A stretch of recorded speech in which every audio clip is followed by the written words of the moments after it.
All right, let's go ahead and get this out of the way first. So I just left the restaurant after waiting 30 minutes for a date to show up, and apparently I got stood up. I don't know what to say. Like, I'm trying to do everything right to be a gentleman. I brought flowers. I've been consistent talking with this girl for 2 weeks, trying to get to know what she likes, what she doesn't like. I made plans. I picked the restaurant, the day, and the time. You know, I've done everything to be just the kind of guy that would value somebody's time. Like, I'm just looking for my person. I'm just looking for the one that, I guess, is out there for me. I mean, I want to be somebody's husband someday, father. I'm trying to do everything that's right, and I just get stood up. Like, my feelings didn't even matter. Sitting there eating a meal by myself and realizing that nobody even cares about people anymore. Like, LA dating shouldn't even be this hard. It shouldn't be this hard to find somebody. It shouldn't be this difficult to fall in love, to be kind to one another. Like, what? Ladies, tell me, what did I do wrong? So I just left the restaurant. All right, so there was the video there. Before we get started, before anybody says anything, ultra industrial strength Tylenol stupid. Yes, I understand his channel is called Jonathan Does Comedy, although you go to his channel and quite frankly, not a whole lot of it is funny, to be totally honest with you there. So we are going to acknowledge that this could be a skit. Sure, it could be. But brother, this is the hard damn way to get famous, let me tell you. And also, there's some other things on his channel as well. Why don't I just go ahead and dip into that right quick? Just in case you think this is just a one-off from him. I'm just saying, this guy is supposed to be, I guess, a special needs comedian. I'm not throwing anything in. I'm just saying, apparently that might be his shtick. However, then you see some of the other things he's posted. This has to be the best new R&B song for a wedding. It probably is the best new R&B song for a wedding, but can we make a song about single guys who work a 9 to 5, who just want to come home and have a beer, who are loving uncles, care about their family and friends, and no one else cares about a damn thing about them? This has to be the best new R&B. Okay, so that's one. Here's another. I fucked his friend. We lived on the 6th floor, so I fucked his friend on the roof above his room. You can't even trust your girl. You can't even trust your boy. You can't even trust the roof above your head. Because apparently all of that's just cheating on you. He got to go to work wondering what happened to his life. I fucked his friend. We lived on the 6th floor. Okay, so there's that. And then there's this. Men with no hose. Where are you? What are you? We work in a 9 to 5. We try to be comedians. We trying to have adventures in our life. We're on Hinge, and we're looking at the women that don't choose us because we ain't got hoes. Men with no hose. Where are you? What are you? We work in a 9 to 5. We try to be comedians. We trying to have adventures in our life. We're on Hinge, and we're looking at the women that don't choose us because we ain't got hoes. Men with. Okay, so there's that. Then there's this. There's this. Genuinely asking for advice. Where do I go to find a man? Look, you need to go to a whole other city. Like, I'm in Los Angeles, California right now. I do comedy. I'm single. Pretty funny. Look, you can come by me. Genuinely asking for advice. All right, so I just thought I'd point that out. And by the way, I couldn't help but notice the preponderance of females that the gentleman is responding to here. I couldn't help but notice that. So I'll just leave that alone for now. Then there's the original video here.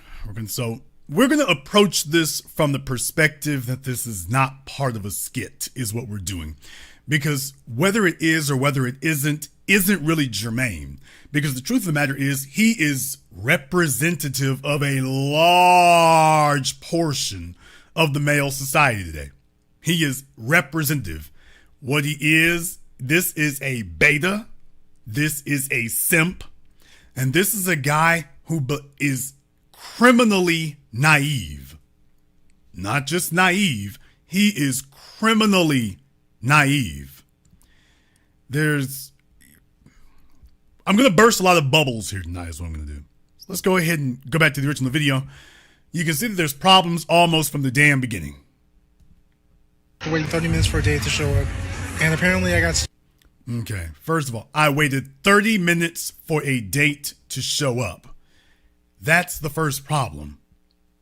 He waited 30 minutes for the date to show up. If you and her did not arrive at the same time, there is a problem. That's the first issue right there. So I waited 30 minutes for him to show up. That's the first issue right there. We literally didn't make it out of the gate. He lives in Los Angeles, folks. He lives in Los Angeles. I have talked to a few females in Los Angeles. I've gone out with a few females in Los Angeles. Los Angeles traffic is bestial. It is uncivilized. It is literally, and I have been in traffic jams in every major metropolitan area in this country. Traffic in Los Angeles on the 5, the 10, the 101, the 110. Los Angeles traffic is so bad. It is so awful. It will literally make you angry just sitting there.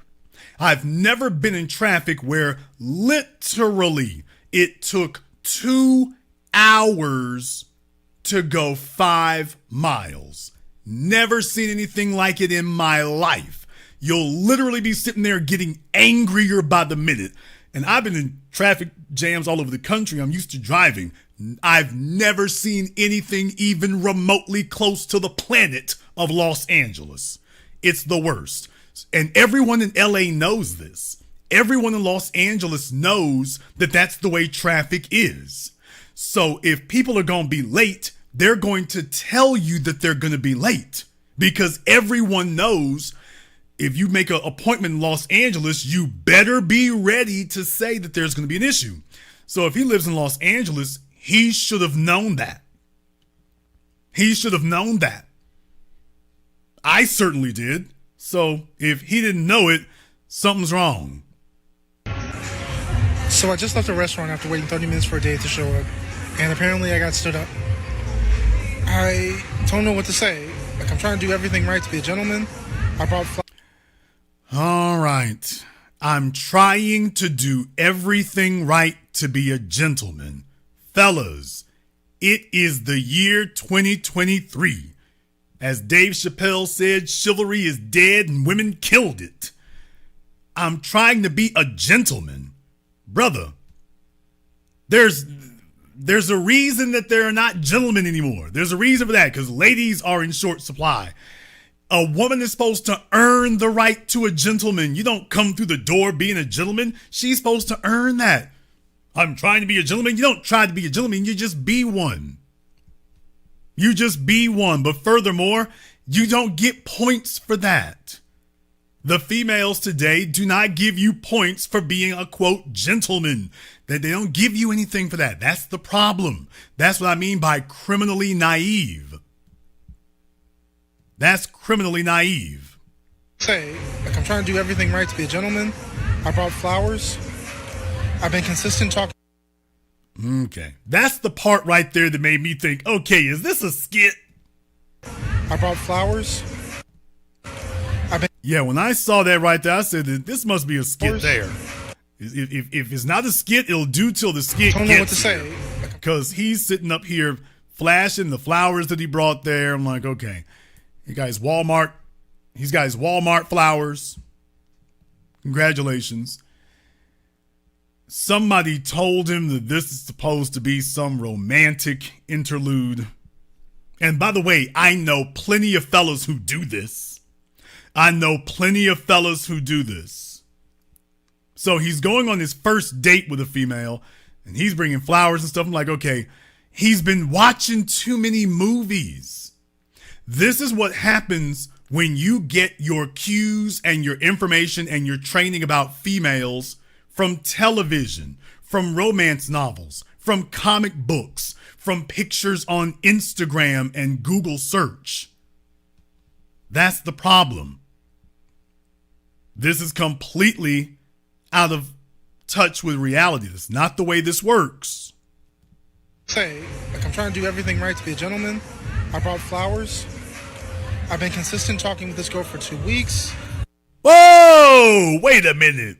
I've been consistently talking to this girl for 2 weeks. 2 weeks. 2 weeks. Fellas, I don't even know what to say anymore in this modern environment. I don't get it. This goes for fellas like him, skits like his, if it is one. It doesn't really matter because this is reality. This is real. Fellas out here are really showing up like Prince Charming after 2 damn weeks. Folks, what the hell happened to a vetting period? How do you vet somebody in 2 weeks? What are you talking about? For a date? Furthermore, it shouldn't even be after 2 weeks, it really shouldn't be in question. But if she's not trying to come see you without a date, the date ain't gonna help you is the problem. Fellas are out here trying to purchase attraction. They're trying to purchase connection. And tonight's program is about the power dynamics of being a beta and a simp. Because what he is doing is textbook beta simp tactics. Doesn't work. Can't work.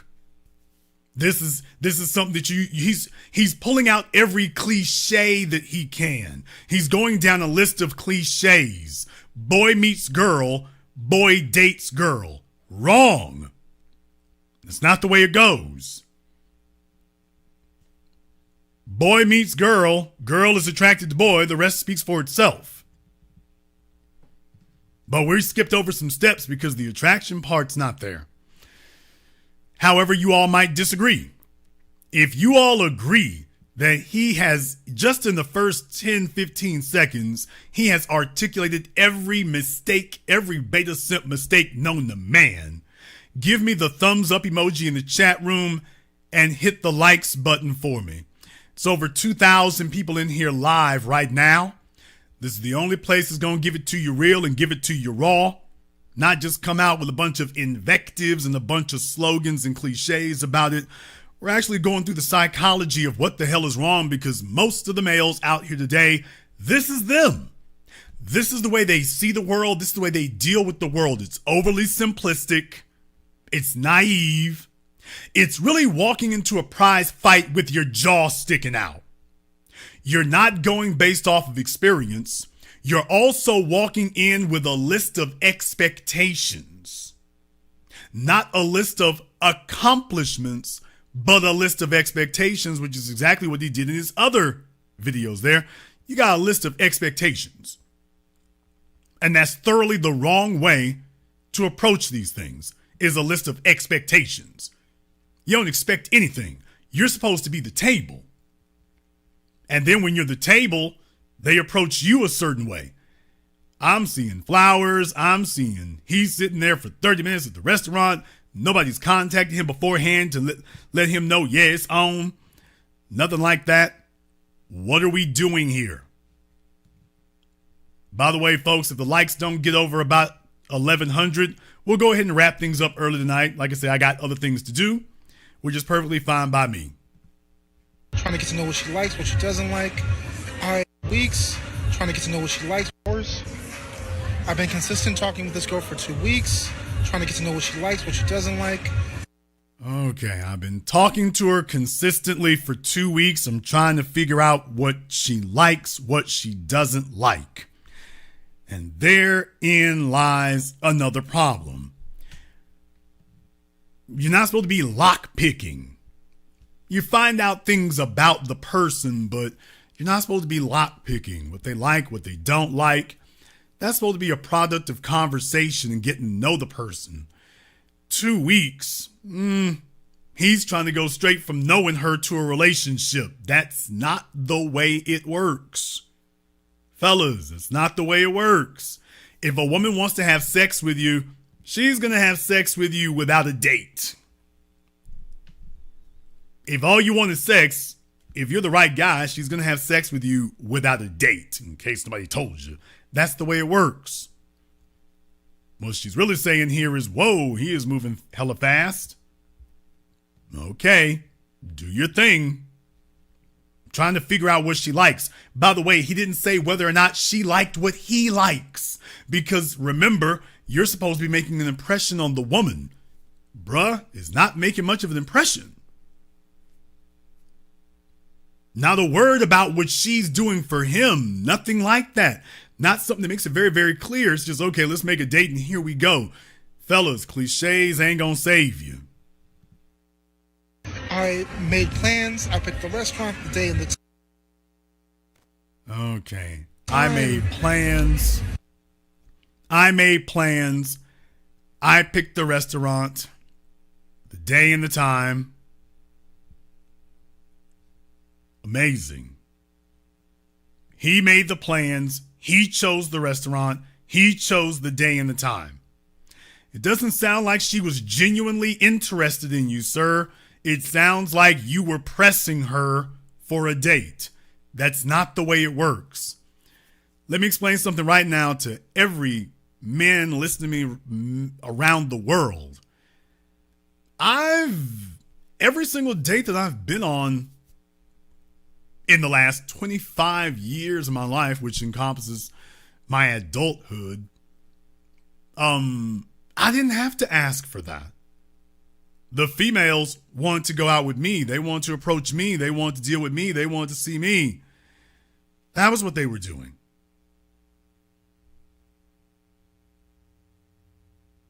Why don't you understand that? If a female wants to see you, going on the date's not going to be an issue. A woman doesn't have a problem paying for a date with a man that she values. She's like, that's perfunctory. Look it up. That's a given. Hell, a female doesn't really want to date with a guy she wants, that she's interested in. She's like, I don't need to go to a restaurant to be interested in you. That's an obstacle. That's the way that works. If a female is interested in you, fellas, if a female is interested in you, she buys her own plane tickets. If you don't live in the same city, she buys her own plane tickets. She comes over to see you. If a woman wants something from you, she gonna come get it. And she's going to let you know she's coming to get it because she doesn't want any excuses. She wants to make sure that you're not wasting her time. So if a woman is interested in you, she coming to you. She's hopping the fence. There's not going to be a bunch of guesswork and, let me find a restaurant. If she wants to go somewhere, she's going to tell you what day she's available. She's going to tell you when she's available. She's going to tell you what time she can be there. She's going to tell you where she prefers to go. If it's going to be a date situation, she's going to tell you. I wanted to find out what she likes. Dude, if she's interested in you, that's what I meant before. She's already told you. Guys, that's the way it works.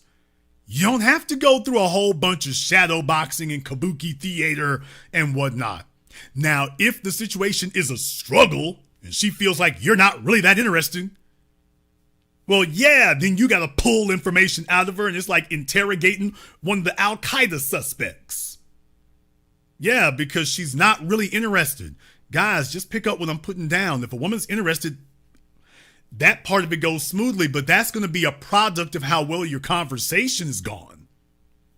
If the conversation's a struggle, if you're boring, if you're socially awkward, if you're not very impressive, a woman does two things when she meets a man and you're not very impressive. Number one, she tries to hide you. Number two, she keeps the interaction cheap. So let me try this a different way. Number one, she keeps the interaction hidden because she's going through a drought and you're the best she can do. Or she keeps the interaction cheap. She gonna make sure, fellas, if you're not worth her time, she wants you to pay for everything. She wants to be in a place where her friends ain't really gonna see her like that. She's gonna try to extract as much money from you as she can. So to a guy she's interested in, she's going to pay. If that subject even comes up, she's going to pay for the restaurant. She has no problem doing that because she sees the value in you. If she doesn't, she's going to try to keep the date short, and she's going to try to keep the date cheap for her, which means expensive for you. She's going to try to go to a 4 or 5 star restaurant, pick out a bunch of stuff she'd never buy for herself. Y'all going to be there for all of 30, 45 minutes, and then she's going to hop back in her Yugo and drive home.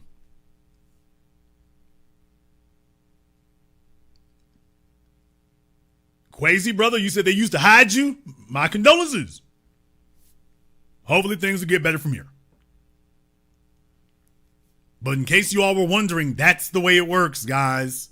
If a female is hitting you up for an expensive meal at an expensive place, she's telling you the conversation wasn't very engaging. I've looked at your life. I hear your voice. I've checked over the accomplishments that you brought. It doesn't sound like there's very much to you. So if we do go out, it's going to have to be worth my time. Fellas, if you're already worth a woman's time, she's letting you know she going to pay for A, B, C, D. You know how you know this? I got to give you the reminder.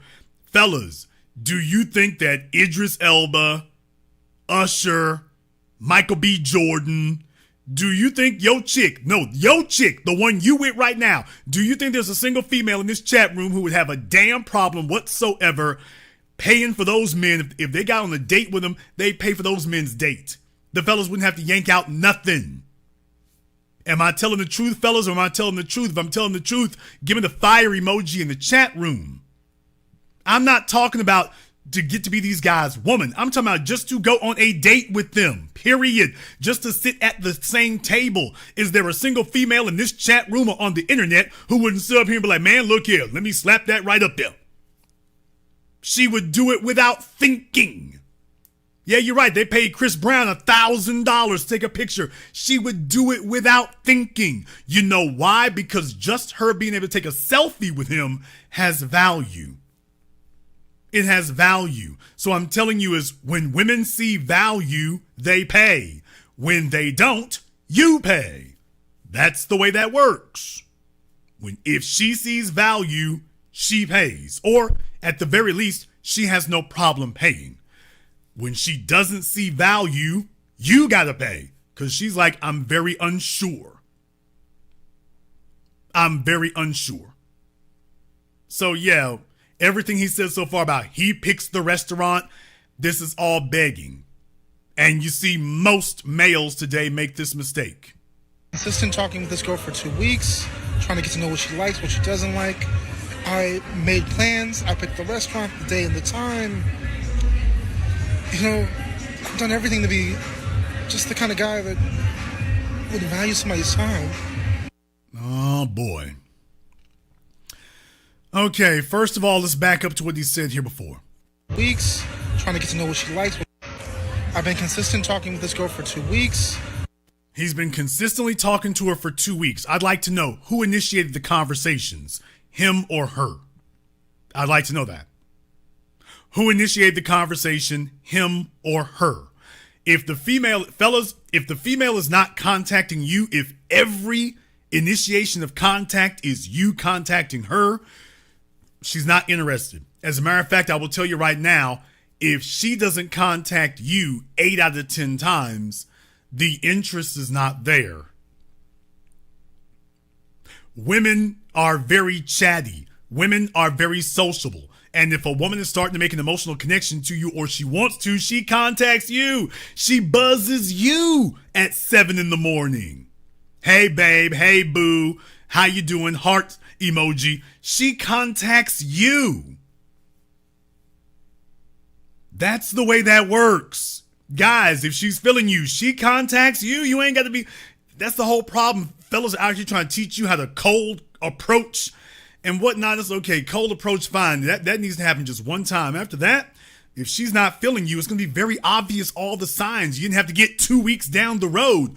Dude, if you're initiating all the contact, all the communication for those 2 weeks, what you've done is you've badgered her into a date. So I'd really like to know who was initiating the contact, but I don't think I really need to. I think it's pretty obvious here who was initiating the contact. The results were a fait accompli. Trying to get to know what she likes, what she doesn't like. I made plans. I picked the restaurant, the day and the time. You know, I've done everything to be just the kind of guy that would value somebody's time. Like, I'm just looking for my person. I'm looking for my person. Folks, he is espousing true love. He is espousing the one. I'm looking for my person. As I said, this is fairy tale talk. You don't have a person. You're supposed to be the person. I'm looking for my person. So in other words, if I come dressed up a certain way or acting a certain way, then I'm entitled. Let me explain something to you guys. Damn, saying this tactfully. Fellas, you get from a female what you take. And by that, what I mean is that if she's got the characteristics, from there, you don't wait around and, oh, is this my person? You get your flag and stake your claim. But you can't do that if you're a beta. A woman wants to be chosen by you if you're the right guy. She wants to be chosen by you. Not you sitting back waiting for the two of us to merge. If she's the one, you tell her, okay, come on.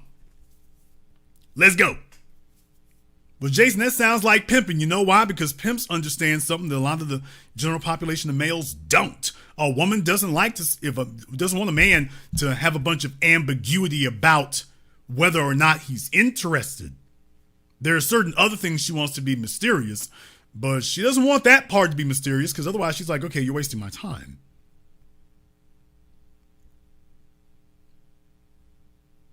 You get what you take, fellas. Bunch of dancing around doesn't help. Well, to value somebody's time, like I'm just looking for my person. I'm just looking for the one that I guess is out there for me. I'm just looking for the one that's out there for me. In other words, he's on a treasure hunt. In other words, he's looking for them. He's not trying to attract them. Folks, I'm not talking about dating. I'm talking about power dynamics. The power dynamic here is completely screwed up. He's looking for a female to fulfill his expectations rather than him being a man that the female wants to fulfill the expectations of. He's looking to figure out how to pick locks. And that is not the way that works. I mean, I want to be somebody's husband someday, father. Top of the landfill pile beta talk. I want to be somebody's husband today. I want to be somebody's husband.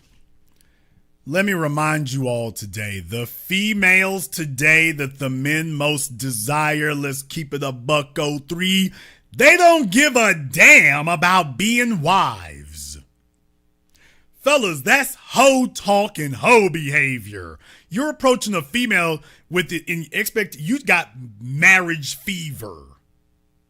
Females do not have marriage fever when they're in their most desirable years. When they've aged out, when they've hit the wall, that's when they have that. And it's not really that they want marriage either. They're looking to see if they can cash out. But when they can get the most attention, the most views, when they've got men standing in line for them, marriage is the last damn thing they want. A joy ride is what they want. So you're already messed up when you're sitting up here saying, oh, well, let me find the one for me. I want to be a husband. Women don't respect that. Because that's not what the women are looking for. They want the guy who's got options.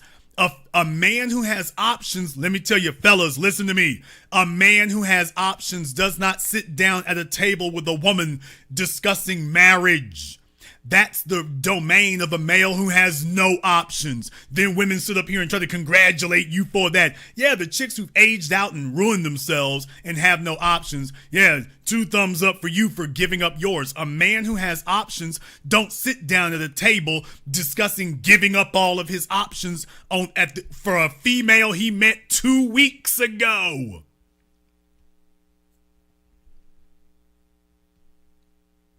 Jay's Hooper, we'll have you call in when the phone line's open. We'll have Jay call in when the phone line's open.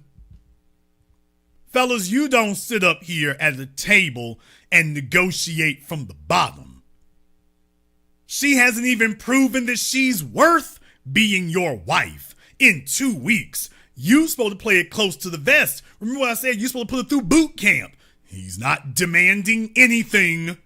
He's just demanding a warm body. The fellas who get most trashed and run over and exploited and ripped out by females, those are the guys who sit there and, well, you know, let me have a warm body over here. Can I have that? I just want somebody for me. I'm trying to be her everything, so let them defenses down. He's out there for me. I mean, I want to be somebody's husband someday, father. I'm trying to do everything that's right, and I can't just get stood up. I'm trying to do everything that's right and not just get stood up. What this tells you is he never met this female before wanting to meet her at a restaurant. He never met her. Guys, it's the 21st century. It's 2023. If a chick is telling you that the only way she'll meet you is at a restaurant or a date, she's not interested. She don't really want you like that. No, it is not unrealistic to say to yourself, well, what would she do if Michael B. Jordan was sitting here? That's not unrealistic. The reason why isn't because you are necessarily on Michael B. Jordan's level as far as status or notoriety or money. What we're saying is that there is concrete proof that there is a man on this planet that she would do that for. And what she's telling you is not that she doesn't do it. What she's saying is, I'm not going to do that for you. But yeah, there's a list of other men that you can name, and they don't have to be celebrities either. There's a list of other men that you can name that she would do that for. What she's telling you is, I wouldn't do it for you. Dudes, pick up what she's putting down. Catch a clue. Catch a clue. Right, I can't just get stood up. Like my feelings didn't even matter. Sitting there eating a meal by myself. Like my football did, we have reached peak simp. We have reached peak beta. It's like my feelings don't even matter. Just sitting there by myself. I'm not meaning to mock the little fella here. I'm making a point here. Bosses do not respond that way. You can't have that idea. Fellas, women do not care about your feelings. Newsflash. Women don't care about your feelings. They give no damns about your feelings. Your feelings mean absolutely nothing to a woman who has not committed to you. 2 weeks? Fellas, I know chicks who don't care about your feelings after 2 months and some for 2 years. Women don't care about your feelings, guys. They don't. If she has not made a commitment and connection to you, she cares nothing about your feelings. Well, I didn't want to get stood up. That's your problem in her head. In her mind, that's not a her problem. That's a you problem. You know why? Because there's plenty of other sucker beta simps that she can get something out of. And maybe one dude that she's really interested in. What I'm saying is she got a bunch of options. You don't have a bunch of options. That's why this bothers you that level. She got a bunch of, well, she at least has enough options to not show up for you.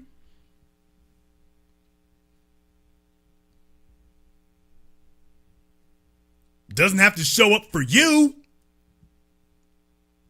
And what she's showing you is that she doesn't think that there's a penalty for not showing up for you. She doesn't think that she's losing anything.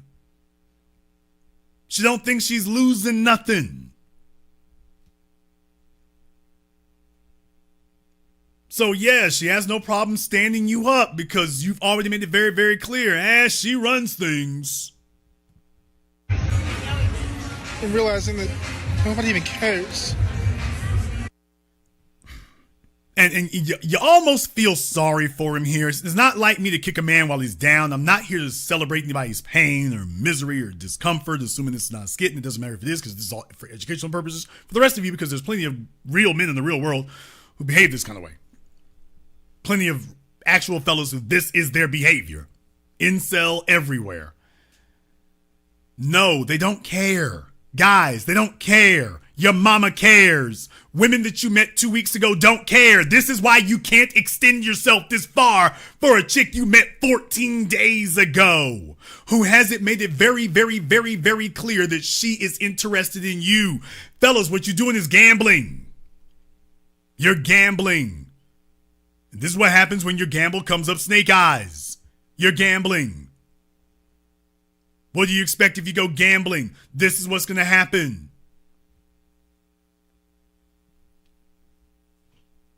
No, they're not going to show up there. Yes, the rest of us probably could have seen it from a mile away. No, he didn't see it. Worse, he's appealing for sympathy. That's why he posted the video. He's appealing for sympathy. Fellas, the worst thing in the world a male can do is appeal for sympathy. Women do not respect male weakness, but it's true. But it's true. Women don't respect male weakness. Male weakness disgusts them. But it's true. Women are turned off by male weakness. Women are turned off by a man breaking down. She would be the female that he's trying to vent over, she would be much more interested if he showed that he was a boss about it and was dismissive of it, because that would communicate to her that he's got other options. This response doesn't elicit sympathy. It just looks pitiful. No woman wants to turn over her safety, well-being, or her future to Mr. Pitiful. That's the problem, guys. No woman wants to turn over her safety, her well-being, her time, her future, her leadership to Mr. Pitiful, because she's like, if this is the way that he responded to a female not showing up for a date, how is he going to respond to the rent? How is he going to respond to the car note? How is he going to respond to a job loss? How is he going to respond to the need to move? How is he going to respond to an assailant in the parking lot? How is he going to respond when something real serious comes up? How's he going to respond to that? That's the way women think when they see this. Nobody even cares about people anymore. Like, LA dating shouldn't even be this hard. It shouldn't be this hard to find somebody. Did he say LA dating shouldn't be this hard? Dating shouldn't even be this hard. Like, LA dating shouldn't even be this hard. LA and dating shouldn't even be this hard. Once again, is he originally from Los Angeles? Because I've only been there a few times. Let me make it very, very clear. LA is ruthless. What are you talking about? Man, there were dimes at Damn Me the Counter at Enterprise Rent-A-Car. And they all looking to get caked up. They're all looking to get upgraded. What are you talking about? Los Angeles is the land of dimes, man. That is probably the most, I would definitely put it up there with New York, but in many ways above New York, because Los Angeles, the women have that expectation of glamour. New York doesn't have the glamour culture that Los Angeles does. Los Angeles is ruthless, my man. It is ruthless. I don't know why somebody didn't tell him. Dude, I'm from the other LA, Louisiana, and we know that. LA is ruthless. That's the land of dimes. That's the land. Let me tell y'all something. You go to an airport, the Korean Air Building, Westin, you name them. Man, when the stewardesses, flight attendants, when the female flight attendants come up off the planes, what are you talking about? If you've been to LAX, you see them walking out of there. Ain't no Lizzo-built chicks working for the airlines like that. This is not what the airline stewardesses, flight attendants, look like when you get to Los Angeles. That ain't what it is. That's not what it is. So all of us should know that. That's why we say, when we say, is she a 10? We say, is she a LA 10? LA is uncompromising. When it comes to what a dime is, Los Angeles is uncompromising. Even the 6s there aspire to 10 status. LA is uncompromising. So when you sitting up here talking about it shouldn't be that hard in LA, what LA is he talking about, y'all? He can't be talking about Los Angeles because Los Angeles is cutthroat.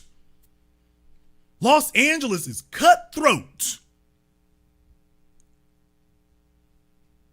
I'm not kidding. I'm not joking. Man, you got dimes all over the place. Hell, working at Burger King. Welcome to LA. Yeah, she at Burger King and she's looking for a dude driving a Maybach. That's what it means to be in that environment.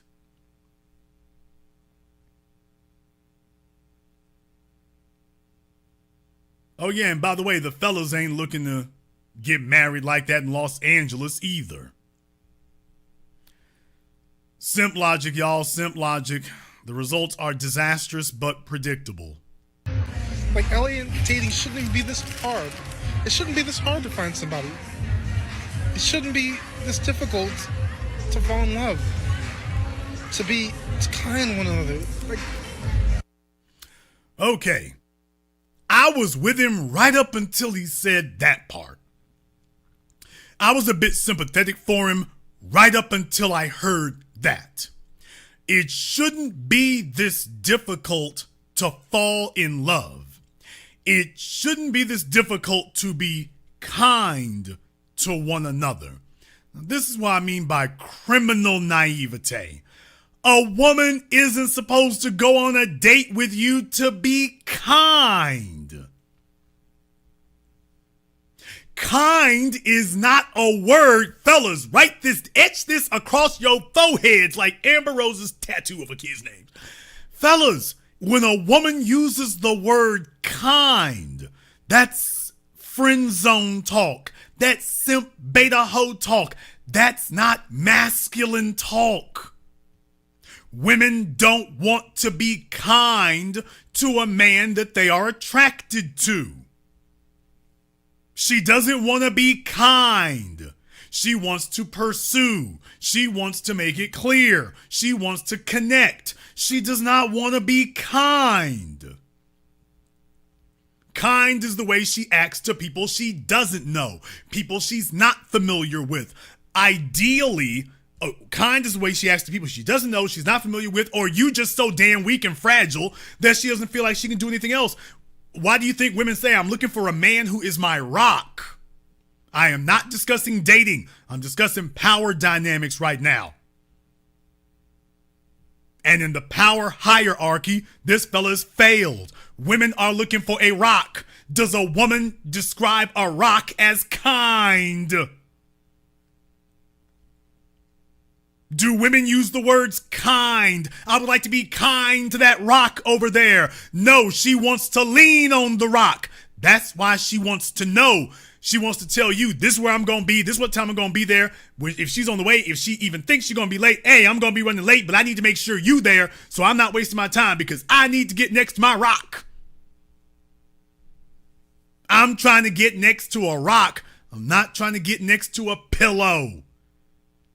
You can sit here with all this simp soap opera talk. This isn't making the women more sympathetic, and I'm gonna prove it. And I'm gonna prove it before we're done. to be kind to one another. Like, to fall in love. To be kind to one another. Like, what? Ladies, tell me, what did I do wrong? Ladies, tell me, what did I do wrong? Now, he's got gray hairs on his beard. So much for salt and pepper being a sign of maturity. He's got gray hairs in his beard here. And, you know, it's just one of those things that makes it very, very clear. Dude, the women are not sympathetic. Women are not sympathetic. Let me show you all exactly what I mean. Let me show you exactly what I mean.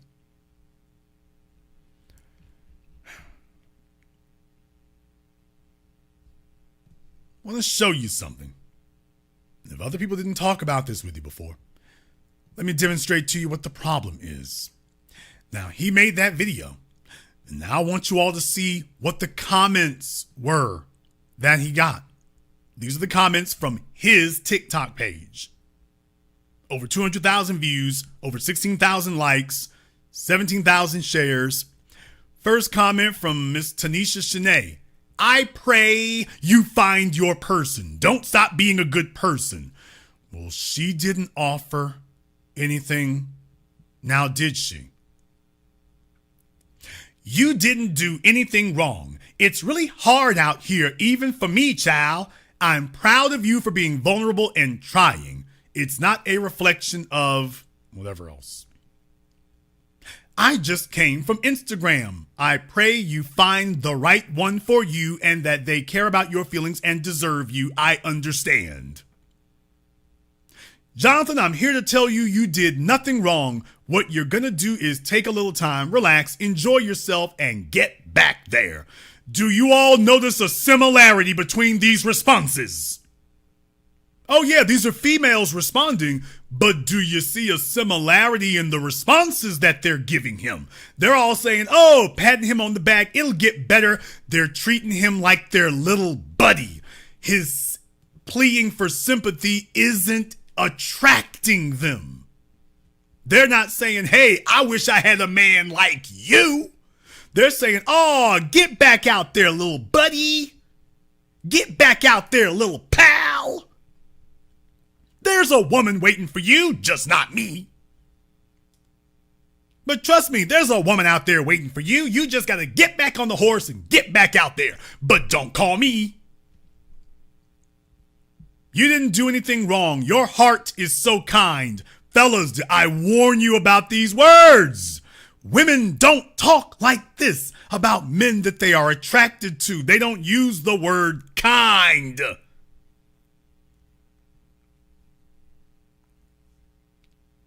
A woman respects a man even if he makes her cry. You know why? Because he didn't bend. She's like, okay, this is a rock over here. She's not there to like you. She's not there to love you. She is there to respect you and to submit, which is what she's looking for. Something stronger than she is. All these folks are talking to him like they would their little brother, like they would a 5-year-old in kindergarten, not like they would a grown man. Keep at it, King. But at the same time, don't rush it. The right one will come. In the meantime, keep your head up and find ways to love yourself. Yeah, that's real encouraging. Go over there in the corner and go love yourself. Hey, why don't you pack up your bags and leave and go home and love yourself? Okay. You make me wish. Oh, we finally found one. You make me wish I had a sister to set you up with. What? Oh, y'all thought they found one.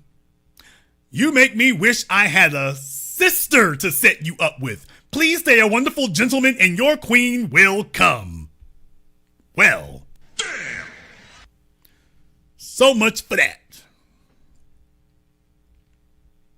This is a good skit. Not so sure it's a skit. If it is, really irrelevant because this is representative of real guys in the real world. Don't be weary in well-doing, sweetheart. Know this to be a fact. She will regret it. You did everything right. We care. Man, if y'all don't stop with this, if these women don't quit with this gaslighting. Now take a look at this one. I just saw this on IG. I am so sorry that this happened to you. If you ever in or near Atlanta, let me know and we can go and have lunch. Damn. All right. Now, here's the problem with this one.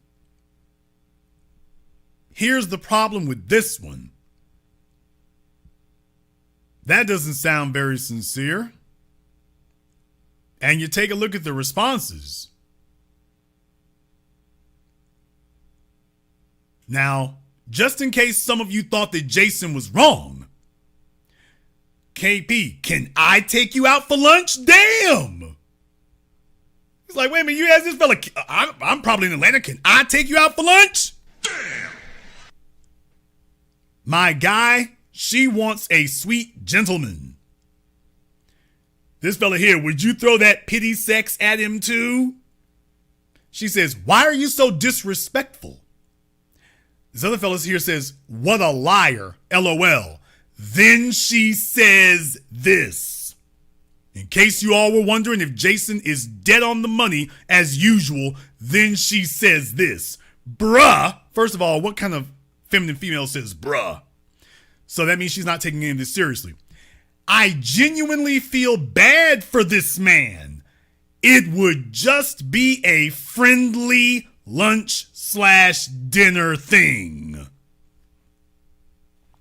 There you go. It would just be a friendly lunch/dinner thing. Auntie, chill. Folks, did he say he was looking for a friend? Did he say he was looking for a friend? Did he say that? The whole video is about the fact he's not looking for a friend, Biz Marquis. Here's the other problem. I told you about this before. If you're ever in or near Atlanta, Atlanta has the busiest airport in the world till China catches up on off days. Fellas, remember what I said? If a woman's interested in you, she flying out. She's in Atlanta. She knows where Hartsfield Jackson is along with everybody else. She's not offering to come to LA. She's like, hey, if you ever slip and trip and fall into an airport basket and end up on the plane in the cargo area and drop off in Atlanta, let me know. So is he supposed to DM her? Well, if he can DM her, why don't she DM him? Why are you in the comment section virtue signaling? If she really about that business, shouldn't she be in his DMs?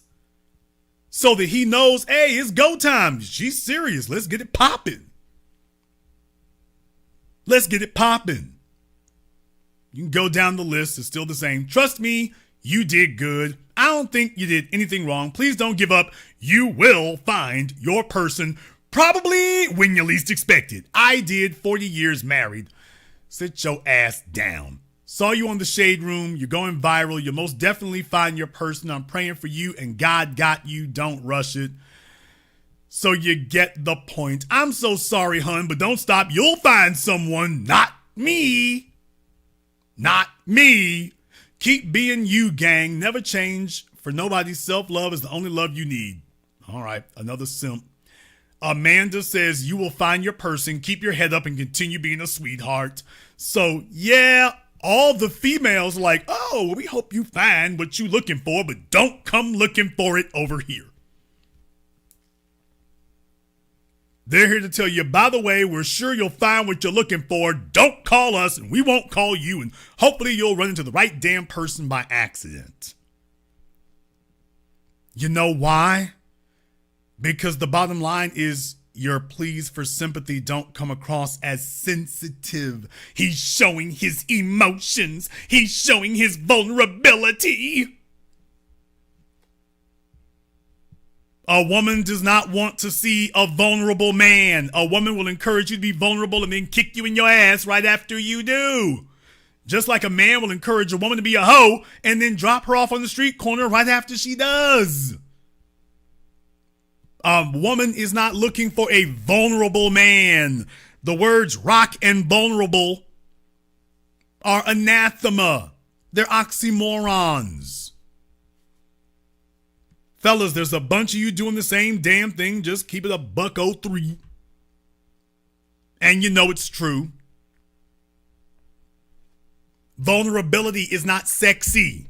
Begging is not sexy. You fellas, if you're going to err on the side of being a straight up ass, women can respect that from a man. You show yourself to be soft, gooey, moist cupcake. Ladies they just do not value a real man. I'm feeling It shouldn't be this hard. Okay, fellas, it shouldn't be this hard. Do you think that saying that to a female communicates that you're the kind of guy who's dominant? This is what you expect from the little 5-year-old boy whose single mother coddled him his whole life. A dominant male doesn't go around saying things like, it shouldn't be this hard. Not for something that he really, really wants. He just accepts that there's difficulty and then he cracks the code. The code he needs to crack is with himself, not out there. And he is indicative of so many others here. And what he's learning, and I'm hoping the rest of these fellows pay attention to it because a lot of you learned it here the hard way. Man, let me tell you something. Let me just get this through your head tonight here, fellas. Hoes are heartless. These chicks ain't got no hearts out here today. They don't have any hearts today, guys. If nobody told you, it is what it is, including the so-called quiet ones. She is nice. She is quiet. She is demure. She wears glasses. She wears little red shoes. She's got a bowrette in her hair. She goes to church. She's heartless. She wants what she wants. If you are not what she wants, she's gonna trample you.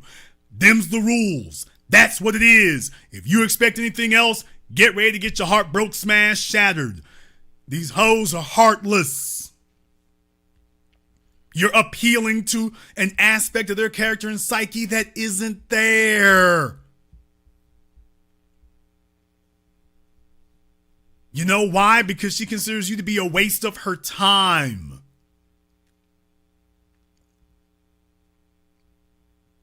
It's not just that these hoes ain't loyal. These hoes are heartless.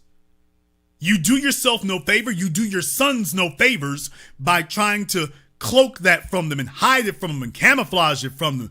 Tell them the damn truth. These chicks out here today are heartless.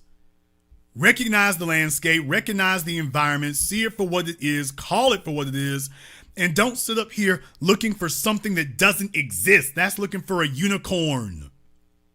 These chicks are heartless. Either you got what they want or you don't exist. This is the reason why, let me go ahead and tell you again here, fellas. This is the reason why a man needs to be built so that he can have exactly what he wants out of life, and that includes females. Because as men, when a female doesn't have what we want, she's invisible to us. We don't help her with her groceries. We ain't holding no doors. We're not trying to move her damn furniture unless we get paid for it.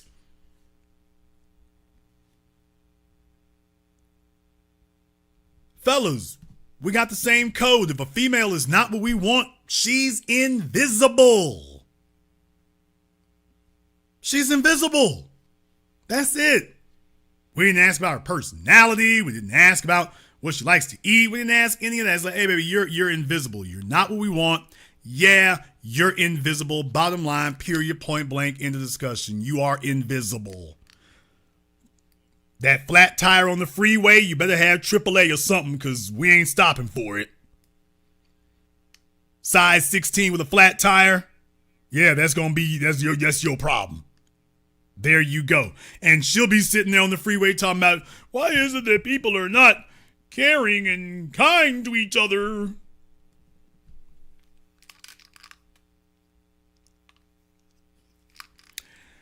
Females don't like to hear pleading talk, fellas. That doesn't butter them up. That doesn't soften them up. That doesn't make them more sympathetic. That makes her want to punish you. You know why? Because she doesn't see herself as that kind of person. She doesn't see herself as a pitiful person.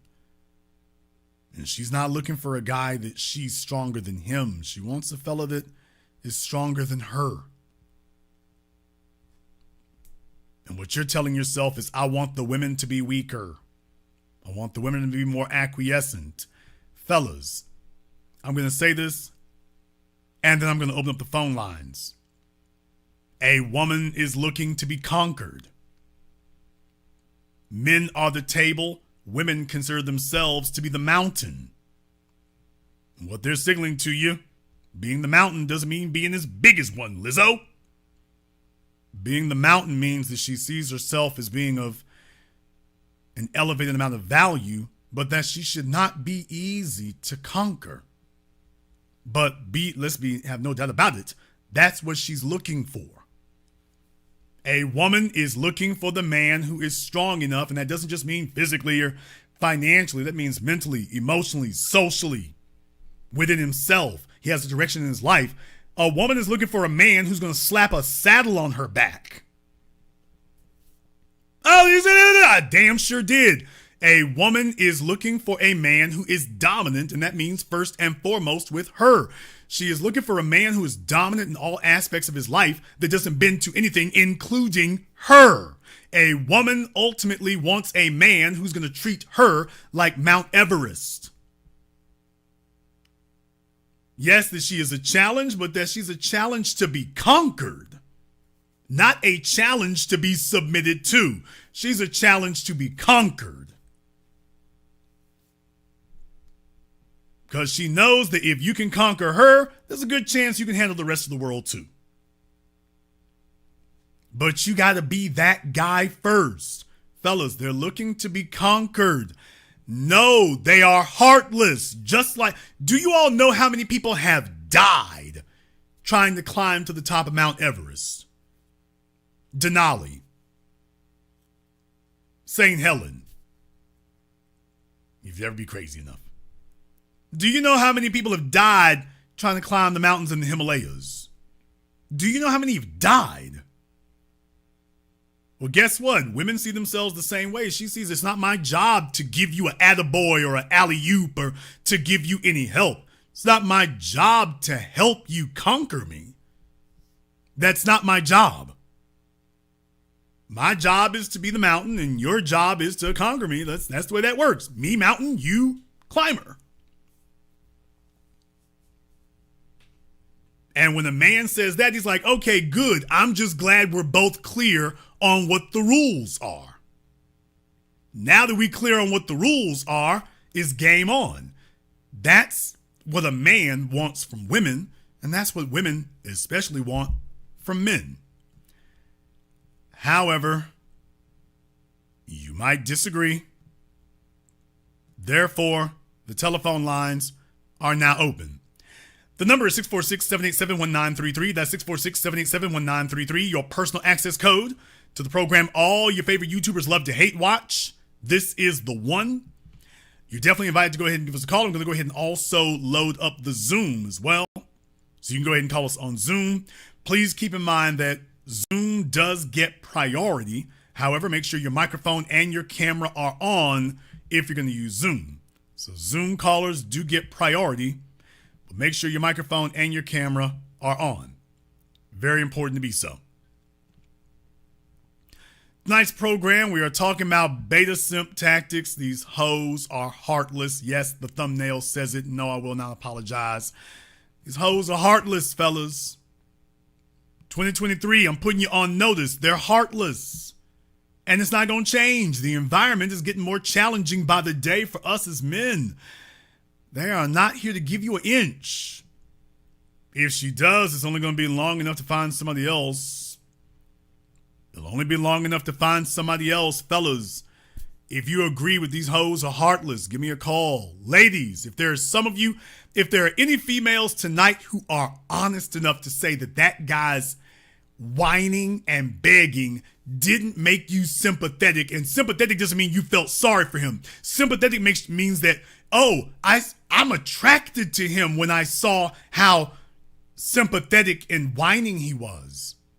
When I saw him on the verge of tears, that really attracted me to him. Those are the females I want to call up tonight. Or if you all will be honest, ladies, can you be honest and call me up and say, Jason, the more he whined, the more I wanted to punish him. The more he cried, the less sorry I felt for him. How many of you chicks are going to call me up and tell the truth about that? And just keep it a buck and just say, Jason, yeah, you right. yeah, I didn't feel sorry for him at all. The more he cried, the more he whined, the more I felt, the less attracted I was to him. It was just like that. I feel nothing. I feel nothing. Nothing at all. Didn't bother me.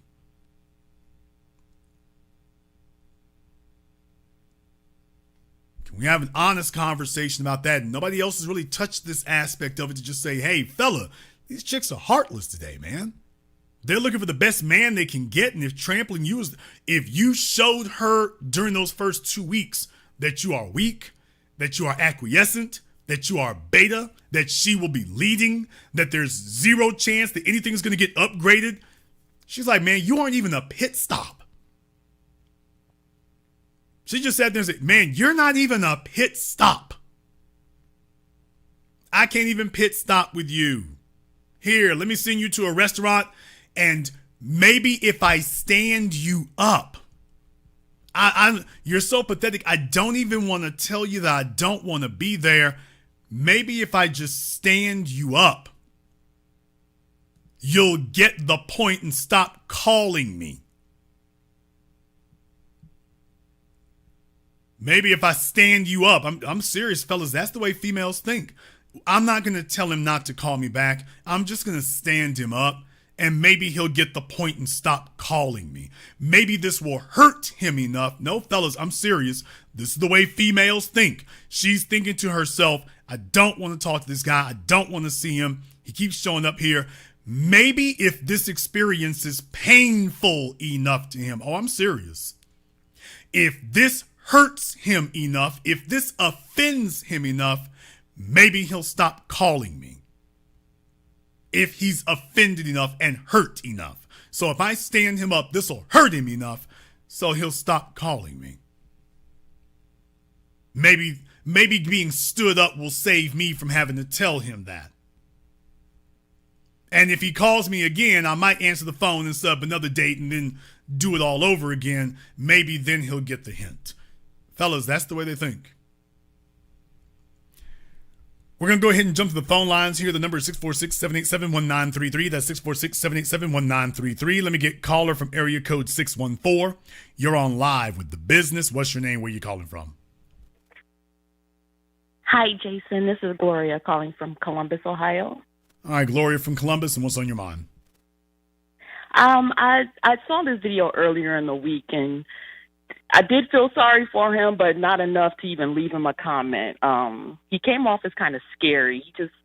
His psyche just didn't look right. I was born in the early 80s. I can't even understand why people even get online and share their feelings this way. But do you think that the reason he was doing this is to gain that sympathy and hoping that a woman would come forward and just get what he wants out of that? Oh, absolutely. I mean, this is pleading, and you have a bunch of guys out there who've done it. They've broken down in tears.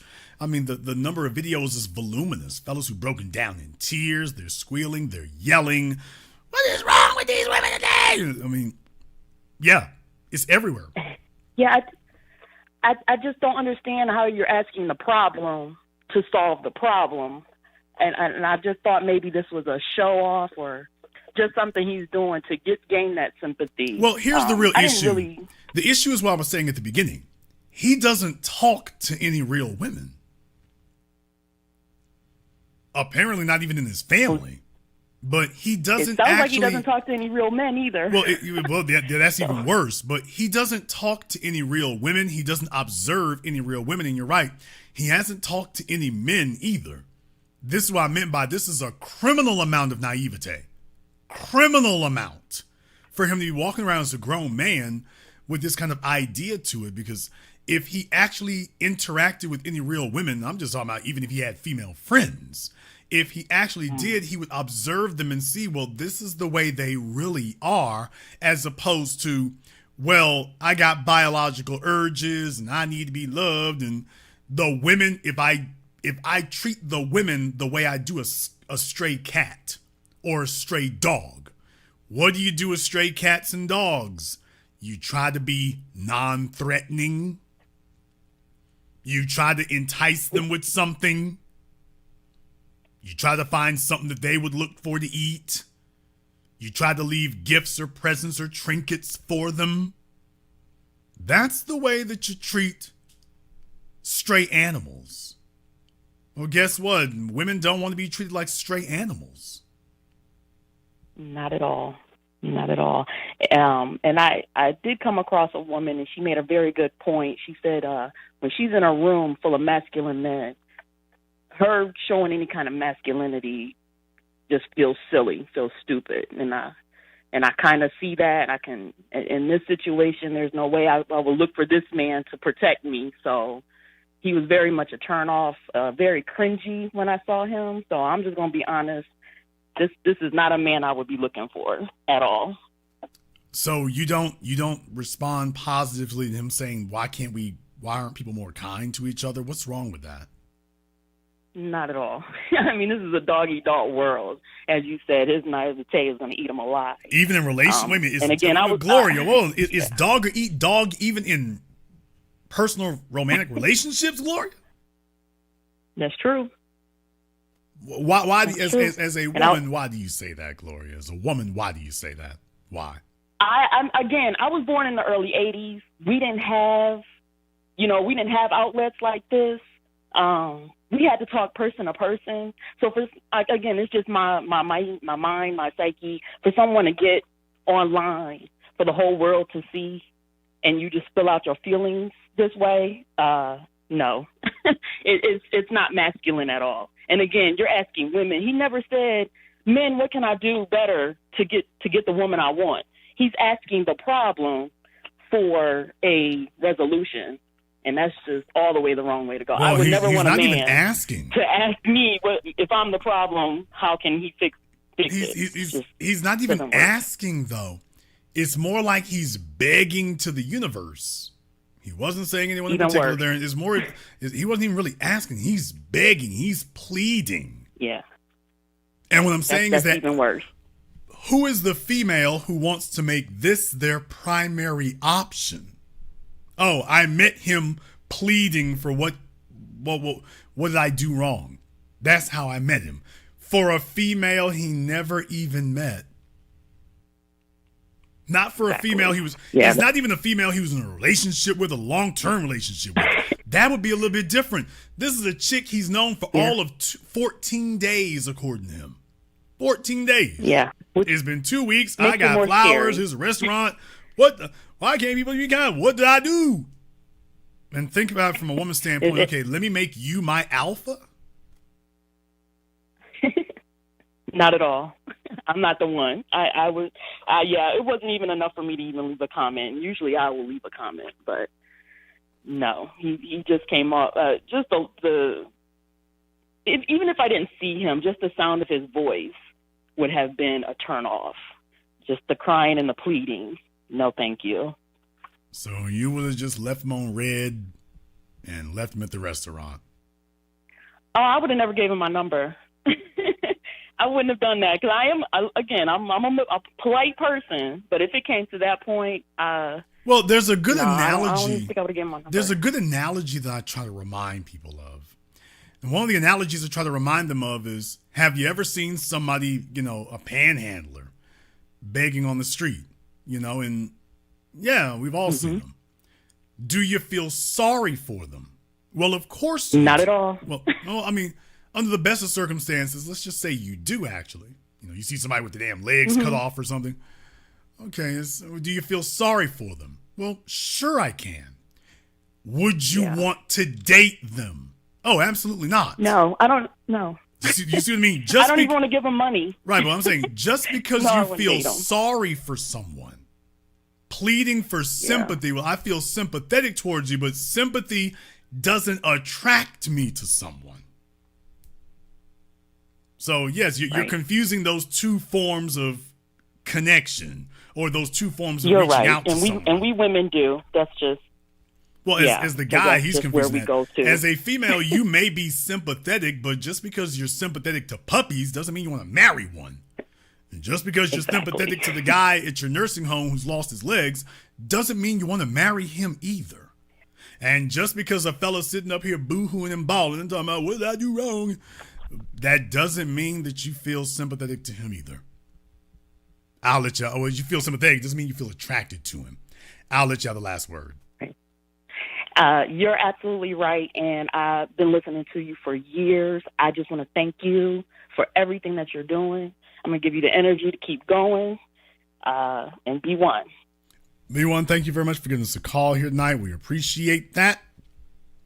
Also here, thank you to everyone who has contributed to support tonight's program on PayPal, CashApp, Super Chat, Venmo, because lip service is not service. So we appreciate that as well. Larry's Anything Goes LLC, Controlled Substance, thank you very much for your support. And everyone else, Sir Shy. Let me go ahead and go over to Zoom. Got somebody on Zoom over here. Make sure you have the camera, mic, and everything else on there for us here. Is this Onan from Queens? See if he's wiring up his audio here. He's fighting with that newfangled technology. So he's working on getting that, he's in Queens. So would that be Haitian broadband over there? Would that be Haiti broadband? Okay. Onan from Queens is working on his camera work over there. Okay, we'll see if we can try to get him back on here in a little bit later. Okay, is that you, Onan? Yes, how are you? All right, Onan from Queens. Point your camera down a little bit, buddy. We got a lot going on. All right, brother. What's on your mind, Onan? All right, so Haitian broadband got him. Yeah, he's trying to hook up on that 2G network. Yeah, the Haitian broadband got him. I didn't know Onan looked like that, y'all. I didn't know Onan looked like that. I know. Congratulations, Onan. It's nice to see you for once, I guess. I didn't know Onan looked like that. Looked like an off-brand Rakim. All right, let's see if we can put him back in the chat room there. And that Haitian broadband got him tied up in knots. We'll try you back here in a minute, Onan. Let me call from area code 914. You're on live with The Business. What's your name? Where you calling from? Hey, good night, Jason. This is Michael from the Bronx, New York. And I saw this video earlier today on social media, and one word that I thought of was the guy is very inexperienced. He doesn't have a lot of experience with women. That's just how I saw it. He doesn't, because he should have known how heartless females are. You know what I'm saying? So I just think he's inexperienced. He haven't really been on a lot of date with women to learn how they are and stuff like that. Because if he would have looked. Well, I wouldn't even go so far as to say going on dates is my thing. I don't think I don't even think so far as going on dates. How many females does he actually spend any time around? Period. At a job, vocation. He claims to be a comedian. How many females does he actually even observe? Because simply by basic observation of females in general, we all should have picked up on this by the time we were in 6th grade. And that's a part that's just missing there. So I'm just saying, when I say not experienced with females, I'm talking about basic interaction. I don't think there's any of it involved.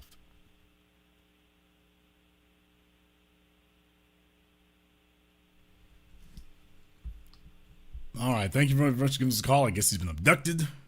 Yeah, Onan looked like a J.R. Smith, didn't he? I saw him. I was like, he reminds me of somebody. Is that J.R. Smith sitting there? So, yeah, I didn't know Onan looked like J.R. Smith. Y'all know I'm going to be messing with him forever now. Now I'm going to be messing with Onan forever. I'm like, oh, is it Onan Smith? Every time I see him now. And boy, as soon as you say this, Onan from Queens. Onan, how's the season going? Damn. Y'all know I got to do it. Let me call from area code 901. You're on live with The Business. What's your name? Where you calling from? This is Janelle from Memphis. All right, Janelle from Memphis. And what's on your mind? 2 things. One, I like that word lock-picking that you use, because just listening to some of these incel-type dudes talk about women, when they go through the list of all the things that they did, that is what it sounds like. Like they're trying to figure out some sort of magic combination to get the right response. It's not like a interaction between 2 people or whatever. Right. I mean, it's like they're trying to figure out the right answer. Yeah, and what happens when you can't figure out the right answer to something? You start pleading for help. Right. It's, it just, it's like a real disconnect. And that works And perfectly then the second fine. I mean, thing if you've been is, locked out of your while he's car in showing a this parking video- lot somewhere, then that's one thing to be begging for help there. If you're pleading for help and your kids are locked in their car in a parking lot, that's one thing. It's another thing for a basic male-female interaction to be presenting yourself to the public that way. That's a different matter, especially as a man. This would have gone over far differently had this been a female. The conversation would have gone over far differently. Hell, you might have had fellas who were like, "Ooh, she's nice, sensitive," and I think that would have made more traction with the men if it was a female doing it. For a guy, it's like, dude, all you're gonna get is friend zone. These females don't see you as a masculine being that they want to be with. They see you as somebody to be pitied, but not someone to be desired. Right. The other thing I didn't understand was he was in this noisy place making the video, and you can't tell me there weren't women in that place where he was. Instead of making that kind of video, he could have been talking to any woman that was in there and, just leaving that woman wherever she was. Well, I mean, first of all, you got to be able to do that kind of thing. First of all, you have to be able to do that because, once again, that's why I was playing the other videos that he posted. And that's why I'm saying, if this is a skit, art is sure imitating life. If this is a skit. Right. Because I'm seeing a consistency there. Everything he says is about begging females. Why don't you understand this? It's like a pick-me dude, Well, see, that's the problem right there is y'all are looking for the guys who got hoes. Yes, they are. Yes, that is exactly what the females are doing, sir. Yes, they're looking for the guy who already got some chicks who said, hey, he's a good pick. Yes, that's exactly what they're looking for. Damn right. And it's not going to change. Let me play that video again. No hoes. Where men with no hoes? Where are you? What are you? We work in a 9 to 5. We try to be comedians. We trying to have adventures in our life. We're on Hinge, and we're looking at the women that don't choose us because we ain't got hoes. I mean, I don't know what more to tell you. Did he say we're unhinged? Is that I thought the he said we're on Hinge. So I'm wondering, is that a dating app? Okay. We're on Hinge Gotcha. looking at the females who are not choosing us because we don't have hoes. Well, yeah, that's the point. Fellas, females, when they size up men, they look for insurance policies. So one of the insurance policy against you being lame is, do you have money? The insurance policy against do you not have any money is, well, have other females approved of you? And if there's 2 chicks who've approved of you, well, there must be something going on. She's like, okay, it's a very simplistic assumption to make, but it's a real one. And what he demonstrated is he's a bad bet, so he doesn't get it. Yes, females are looking for men who are desired by other women. Yes, absolutely. That's the way it works, period. A woman is looking for a man who's got experience. I've talked about this before. A woman with a ton of sexual experience is a bad thing. Men are not looking to get into bed with a seasoned pro. Granted, they don't want to jump into bed with little clumsy Sue either, but they're looking for a chick, we ain't looking for a chick who's a seasoned pro. There's a reason why porn stars can't get a man. The female ones. Now, the male ones don't have a problem getting females. Shout out Adam22. But the females, no. A man's not looking for a seasoned pro, but guess what? A woman wants a fella who knows what he's doing. As I said before, a woman's like, hey, I don't want to have to lead you anywhere. I don't want to have to lead you socially. I don't want to have to lead you physically. I don't want to have to lead you financially. I don't want to have to lead you sexually. I would rather you knock this out with 10 or 20 other women before you get to me and you know what you're doing when you get here than for me to tell you, okay, well, let me show you. A woman would much rather have a man who just knows. That's attractive. A fellow who has to be told is never going to be attracted to a female because all that communicates is lack of competence. A man can't really afford to have lack of competence at any level. We can't afford to present ourselves as being incompetent. That's never a good thing. I'll let you have the last word. Yeah, I think you're right about that. The lack of competence is going to be, that's not going to work. That's not going to work. I mean, you don't have to be a porn star. I don't know if I go that far. I didn't say you have to be, but I am saying that a female would rather have a guy who's worked all this out before she got with him. Don't give her she don't need all the details, but she would just rather that you did that than you get. I'm just saying, nobody wants to be in bed with Pee Wee Herman. By the way, no, that's not fun. Pee Wee Herman just passed, so our condolences for those of you who watched him during your childhood. But Lawrence Fishburne got his start with Pee Wee Herman on the Pee Wee's Playhouse, for those of you who don't remember, Cowboy Bob. But in any case, definitely, you don't have to be a porn star, but it don't hurt. Thank you very much for giving us a call tonight. Okay, let's go ahead and try Onan again. See if his Zimbabwe broadband is working. We'll see if it is this time.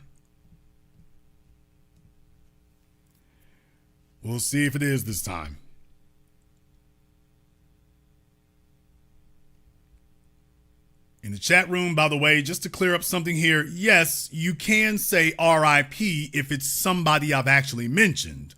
Random RIPs are not welcome. RIP to my Uncle Jones. Okay, no disrespect to Uncle Jones. I'm not talking about Uncle Jones tonight. So if I mention the person, yeah, you can RIP them then. Just don't do it at random. All right, Onan from Queens. Brother, have you got your act together? Because this will be my second and last time. Turn your camera on, bro. What is going on? All right, Onan, I hope this works out for you this time. I hate for it to be a short interview. Nigga, why do you look like J.R. Smith? Of all the people I thought you looked like, JR wasn't it. I'm looking for the white women on the boat now. Even though I know women ain't your thing. I understand. Don't get upset. Don't get triggered. Don't get upset and triggered now. I don't mean it. I'm not trying to make no trouble here. It's all right. All right. I was about to call you. I was going to say, all right, JR. All right, Onan. You need more syllables in that first name, brother. You need more syllables now. I can't do it. All right. What's on your mind? All right. So I was in a situation 3 years ago, and it was with a young lady that I had met over the internet. And I was talking to 15 other women at the time. Wait. What? Did you say it was a young lady? Well, yeah, she was 33 at the time. Okay, but Onan, was it the wrong number? Did she get lost, or was she looking? Did she work for Merry Maids? What do you mean? Oh, I'm sorry. I'm sorry. You said you were bi. Okay, my mistake. Okay, my mistake. Wait, what does that have to do with anything? I'm trying to figure out. I want to keep things straight, because otherwise I think you've been messing with me all this time. I just want to make sure you ain't been getting over on me. So I'm just trying to make sure I'm straight. I'm keeping everything straight, okay? Because I thought you were messing with me all this. Yeah, when you do that, you're throwing me curveballs. Oh, man, don't do that. Okay. You know I gotta protect myself. No, I don't want to lead you down the wrong path. Okay, I gotta protect myself. So, what's that? You know I gotta protect myself. Folks try to get over on me all the time now. I gotta keep it straight now. Oh, I understand. No problem. So, yeah, I was talking to this young lady during the summertime, and it was the first time that I had ever felt comfortable enough to really be open with somebody. And I told her everything. I told her about my sexuality. I told her about, what happened to me in the past, the things that I had to do in order to become a better person, and I made myself vulnerable to her. And I don't believe that she intentionally went about hurting me. It was just that when the communication ended, I took it a lot harder than I imagined she took it, and I just wanted to relay that story. It was like, I felt like I had done everything that I was asked to do. It's like when you want to be like upfront, honest, forthright, you want to be chivalrous, right? But it's like, okay, if that's not being reciprocated, then what's the point for the man to actually go out there and do that? Very good point. You know what I mean? I mean, very good point, but by the same token, that's what I'm saying. A lot of fellas don't understand females are not as direct as we are for one reason, because you could smack her head off her shoulders. So women are going to deal with us a bit differently, which is, okay, let me not say this directly, because in their minds, let me not say this directly, this could swerve badly. Let me try an indirect passive way, which really just turns out being passive aggressive. And no man responds positively to an act of aggression. Being stood up is an act of aggression. Ghosting is an act of aggression. Men get very anxious when we see somebody and then we don't. Because okay, now it sets off our suspicion. You don't want to set off suspicion in men, because it's in our nature that if we're suspicious of something, we think it's a danger, it's a threat, it's hostile. So yeah, we can be suspicious of someone we see. We're also suspicious of someone we don't see. So those responses don't really go well either which way. They would be a whole lot better just making it very clear what's going on, then it's not ambiguous. But they may get into a situation where she's like, okay, let me see if this indirect way. So their way is negligence, pulling back, not showing up, not reciprocating. That's what I said before about I don't see much value in this guy. She doesn't just get up and leave. Let me extract as much as I can. Let me get as much out of him as I can. So that's the way they go. But it's like, okay, if I can interject real quick, it's like, okay, if you're going to play the game like that, then don't be upset when somebody does that back to you. Because I believe in karma, right? It's like, okay, you turn around and you burn somebody and you treat somebody bad, okay? And I'm pretty sure that a lot of these females that do that also have children, and they tend to be male children. So it's like, okay, would you be okay with somebody doing that to your son? Yeah. That's the point that I'm coming from. It's like, okay, you know how it feels to be hurt, so then why go off and hurt somebody else? Females don't believe in karma. Let's get this out of our heads. But females don't believe in karma. They don't believe in astrology. They don't believe in numerology. They don't believe in fate or kismet. They only believe in it when you show up. Now, if it's something that they can use to their advantage, then it's like religion. Then all of a sudden they believe in all these concepts. But if it's but when you say it doesn't apply to them, like case in point, you see it with the Bible. Women love to quote the Bible to you till you quote it back to them. Then something that they're lacking in, then all of a sudden the Bible doesn't apply anymore. So that's what I'm saying. Women don't believe in karma. They don't believe in kismet. They don't believe in any of that. Well, what about your son? Well, she really considers him to be a secondary consideration. Now, I'm talking about to the modern females today. Your grandmama was a little bit different. This new breed of cyborg out here, no, that's not the way they're operating. So children are possessions, not precious reproductions. Her son is expendable, especially if she's a single mom. Oh, she's got nothing for her son. You look like the nigga that left. Damn both of you. As a matter of fact, something bad happened to you. I can't do it to your dad. So, well, you kind of just had it coming, Junior, even if she gave birth to him. So the things that you're saying make perfect sense in a male strategic logical field. This is not the way that females act or operate. And even if they did, she's not going to respond to it until after it happens to her son. Because up until then, she's going to tell herself, well, you know that fate, karma, kismet thing we talked about? Well, that doesn't really apply to me. You just misunderstand, like the Bible. You just misunderstand. It applied to you, but you're misunderstanding that this situation doesn't really apply to me like that. She's not going to react that way until after it happens. Then after it happens, then she'll be asking herself, but even then she will not own responsibility for it. I understand. You know, it's just like, it's like everything is about power.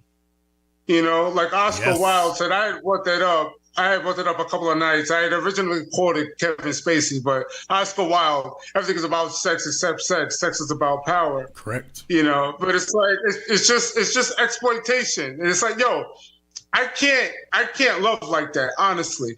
If I know that I'm going into the situation where it's going to be a power dynamic, and I know that you're going to try to get over on me, or you're just extracting whatever you can, and then I'm just left holding the bag, blowing in the wind, then I don't want to have anything to do with you because you're an untrustworthy individual. You know, so it's like I don't like that one. Now you know I'm going to have a problem with that. You're an untrustworthy individual. Now, what has Jason always taught you all? So y'all forget the red pill, get the black book. What has Jason always taught you about trusting women? I don't know. What did you say? This is why you end up in the trick bag, brother. I need you to watch this over here more. The folks in the chat room already know. You've heard me say this now for months and years. I don't trust women. I lead them. I don't look to trust a woman. Well, Jason, how can you have a relationship with someone that you do not trust? The same way your employer has a relationship with you.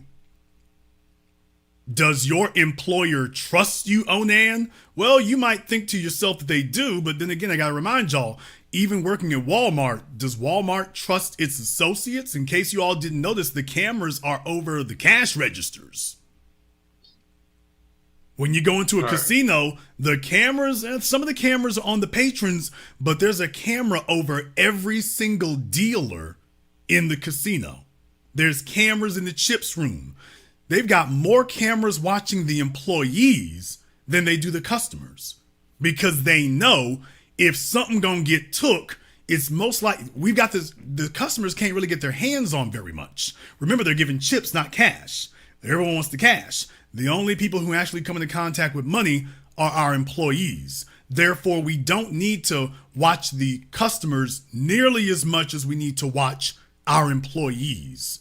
Now, you all go to work there every day. They pay your insurance. They give you parking. They give you lunch from time to time in one place. You get vacation.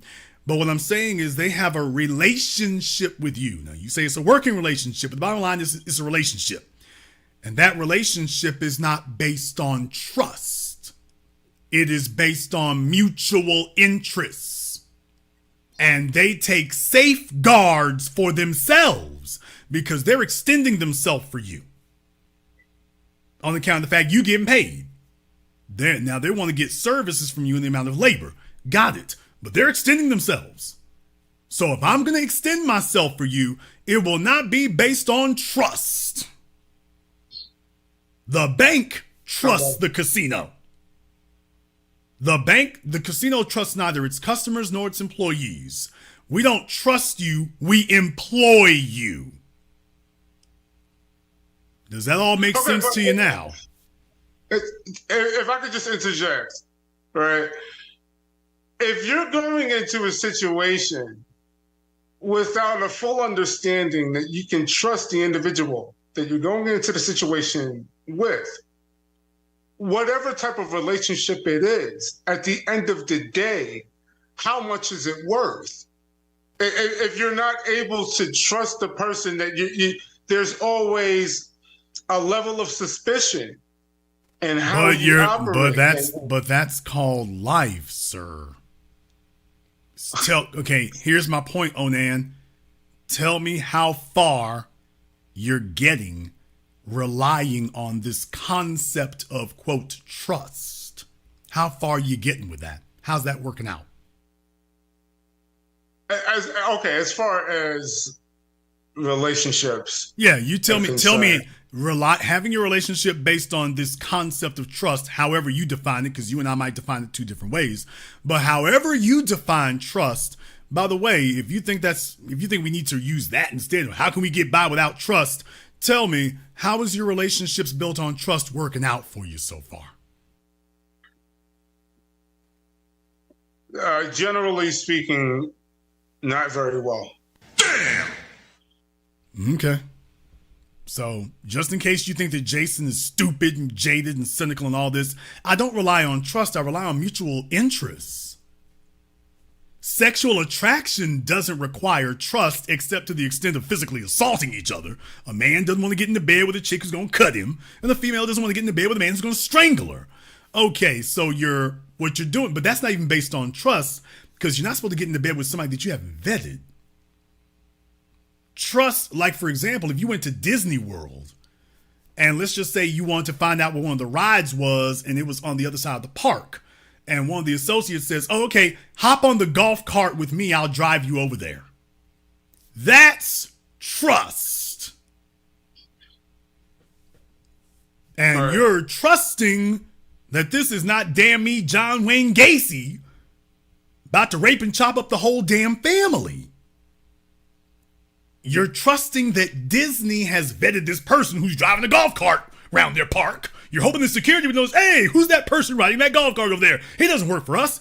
That's trust. And what I'm saying is that when somebody is close enough to do you harm in your personal life, trust ain't enough. You need something more than trust. I don't need to trust that this woman ain't talking to other men. I need knowledge, not trust. And she doesn't need, just like she doesn't, no woman's going to the restaurant trusting that you're going to pay the damn thing or that you can. She doesn't want to trust you can. She wants to know you can. She doesn't want to trust that if you get into if there's somebody tries to assault you too, that you going to do something. She doesn't want to trust that. She wants to know it. Is this starting to make sense to you now? But I mean, it does, but I don't see how you get to that point without establishing a firm basis of trust. Well, there's right, but I guess it's just I trust in what I know. Things that we're looking for. I trust in what I trust in what I know. Okay, I understand that, right? It's like, okay, like DMX said, it's like, yo, you trust the snake to be a snake. You know what I mean? It's like you don't get mad at the snake for biting you because it's like, okay, what did you expect to happen? It's a snake. You trust the snake to be a snake. So I'm not mad at like the concept, but it's just like, okay, if I'm coming to you out of good faith, right? Like I'm presenting to you, I'm being honest, right? I'm not coming unhealed with all this emotional baggage, right? And yet you still treat me as if I'm nothing, right? That's the part that's disconcerting to me, right? But I guess it's just two things. Well, different things that me and you are looking for. Let me ask you here, and I'm not beating up on you, Onan. I think this is a good opportunity for folks to learn. Let me ask you a question here based on what you just said, because you're saying, okay, you don't feel like they're treating you in an honest or trustworthy way. You said that you told them about your sexuality. Do you feel that sends the impression to a woman that she can't trust you? No, quite the opposite. I think it gives the understanding that you can trust me. Right. Well, okay. Once again, I'm wondering what your definition of trust is, because when you tell a woman that, when you reveal that to a woman, just have you thought for a moment how she's taking it, not how you take it? Have you considered how she's taking that? Pause, Jason, pause. I don't take nothing, but well, I'm saying, no, sir. Have you considered how she's taking it? You know what I mean? I got it. Have you considered how that's striking her? No, I have looked at it from the female perspective, or at least I've attempted to look at it from the female perspective, right? Because I want to genuinely understand how I can become a better man and how I can help other people in the process, right? So it's like, I know it's a cutthroat world, right? And that's why I always precede a relationship with trust, right? I started openly coming out to people in 2010, right? And then with other females, you know, I would tell the females that I was potentially dating, you know, I would just tell them, listen, I'm bisexual, right? I understand that you may have a problem with that. And if you do, I'm not going to hold anything against you, right? Yeah, but understand something. This to you, and this is not registering to you. So I won't go around in circles forever about it, but I'm saying is it's not registering to you. At that, what you saying that to a woman is the same as a woman saying to you, by the way, I've got an OnlyFans and I've been in 5,000 adult films with 400 men. Just so we can get that out of the way early. And you're still sitting at the table, nodding your head and bobbing your head and everything. What I'm saying is that there are certain things we say to people that rob them of the ability to be honest with us. So now they're not going to tell you, they're going to show you. And what I'm saying to you is, I can imagine for a lot of females, even in New York, that's going to be their manner of dealing with it is once they hear that, they're like, oh, okay, well. Even though you're like, is that okay? Is that going to be a problem? This, that, and oh, no, that's not a problem. Because they're like, well, we're in New York City. Well, so yeah. Now, in Louisiana, you get a different response. Up there, I'm pretty sure it's going to be taken as, oh, well, nobody has a problem with it. And that's what I'm saying, that we're encouraging people to lie to each other. Everyone has a problem with it, but they don't feel comfortable enough to just be honest about that. Furthermore, for the average female, there's no such, for the average person, but especially for the average female, there's no such thing as bisexual. Or at the very least, they consider that to be you being deceptive, because were these bisexual women you were approaching? No, they weren't bisexual women. And that's why I told them. And I told them who I was. No. But did you approach women who shared the same lifestyle as you, or did you approach two heterosexual women, figuring that they would settle for a half-off sale? Well, how do I know? How would I know if they were heterosexual or not unless I approached them? Wait a minute. I'm not approaching these women with the intent of having sex, right?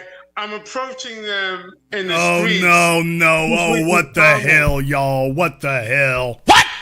He just sat here and said, I didn't approach them with the purposes of having sex. JR, Onan, there's no such thing as a man talking to a woman without the expectation of possible sexual contact, because women understand that men don't keep females as friends or acquaintances.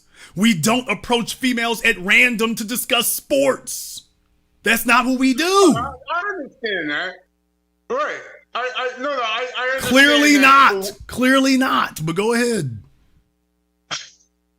No, what I'm saying is that if you're going to approach me with the expectation that you want somebody to be honest and upfront and forthright because you're going to reciprocate, I think it's a bit hypocritical if you do meet somebody who does that for you, male or female, right? And any relationship. This is not just a romantic relationship, right? This is in politics, right? Politics is just the regulation of business, right? It's just the it's like it's a deal. It's a quid pro quo. Yeah, but Onan, here's the problem. There are men, just like there are women that we as men, there are some we'll just talk to. They're usually fat and ugly. There are some that we will halfway consider, and there's some that we're all in on. Women see men the same way. Women ain't really looking for men to be friends with. So what I'm saying is that when you approach a woman and enter her space, she wants to know what's the agenda. She wants to know what's up. She doesn't want ambiguity because, as I said, you could slap her head off her shoulders. She wants to know what's going on, and if you don't make it clear what's going on, she's going to make the assumption for you. But by the same token, there are men that women are readily attracted to, and they down to do the deed right then. There are men that is like, this fella could probably change my tires and move my refrigerator for me. A woman puts you in a box as soon as you approach her and start talking to her. That's the way it goes. So if you're in her space discussing politics with a woman who has no interest in discussing politics, sports, or anything else with you, if this woman is looking for a man to either be in her bed or take care of her bills with, Once you approach her, that's it. If you're offering her something on a day she ain't selling, she's not hearing you. She don't want it. Well, why don't we try it like this? She's like, no, why don't you try leaving? But she's not going to say it like that. Jason will, but they won't. So what ends up happening is you're inviting them to be dishonest with you. That's what ends up happening. Now, as far as how do you know if they bisexual or not? Dude, come on now. Let's not do It's a legitimate question. No, wait a minute. Hold on. Before we go forward, let me just address something. There is this large, huge misconception that it's just men who practice this down low lifestyle. And for the record, that's the problem that I have with people who claim to be bisexual, right? They tend to be opportunists who are just taking advantage of a situation, and they're using sexuality to do that. And I don't agree with that. So let me be very clear. I do not support the down low lifestyle, right? I'm honest with who I interact with, right? And that's why I mention that to the women that I potentially date, because I want them to ultimately make the decision. Yeah, but this is a horrible way of doing it. Okay, but this is a horrible way of doing this, and I can tell you this as a completely heterosexual person who only deals with heterosexual females. I can tell you, dude, that's not the way we operate as heterosexual people. That ain't gonna work. As soon as a non-heterosexual person approaches us, that's a zero tolerance event. That's a deal breaker. So what I'm going to tell you is that you need to devote a lot more time and energy into making sure that the female you're talking to is a part of that lifestyle before you do anything. That's what your focus needs to be on. It up, though. But that's what I'm saying. That's what I'm saying. Like, I say that before anything goes ahead, because I want her to make the decision as to whether she's okay with Onan, that. brother, there's a not large, but there's a sizable bisexual community in New York already. They ain't hard to find, bro. They're not hard to find. So if you that's my point. So if you're stumbling if you're stumbling into heterosexual females, they're saying, oh, this bisexual dude is trying to deceive us. Okay, wait a minute. How do you know if somebody is a sexuality unless you make it clear to them what you are? But wait, before we go forward, I'm not leading into any situation with, my name is Onan and I'm a bisexual, right? Boy, I sure hope not. Although that might help. That actually might help. Jason, I'm not leading into something with my sexuality because there are other things about me. Have you considered wearing a pink shirt? Wait a minute. There are other parts about me that I believe are necessary in order to become a better man, right?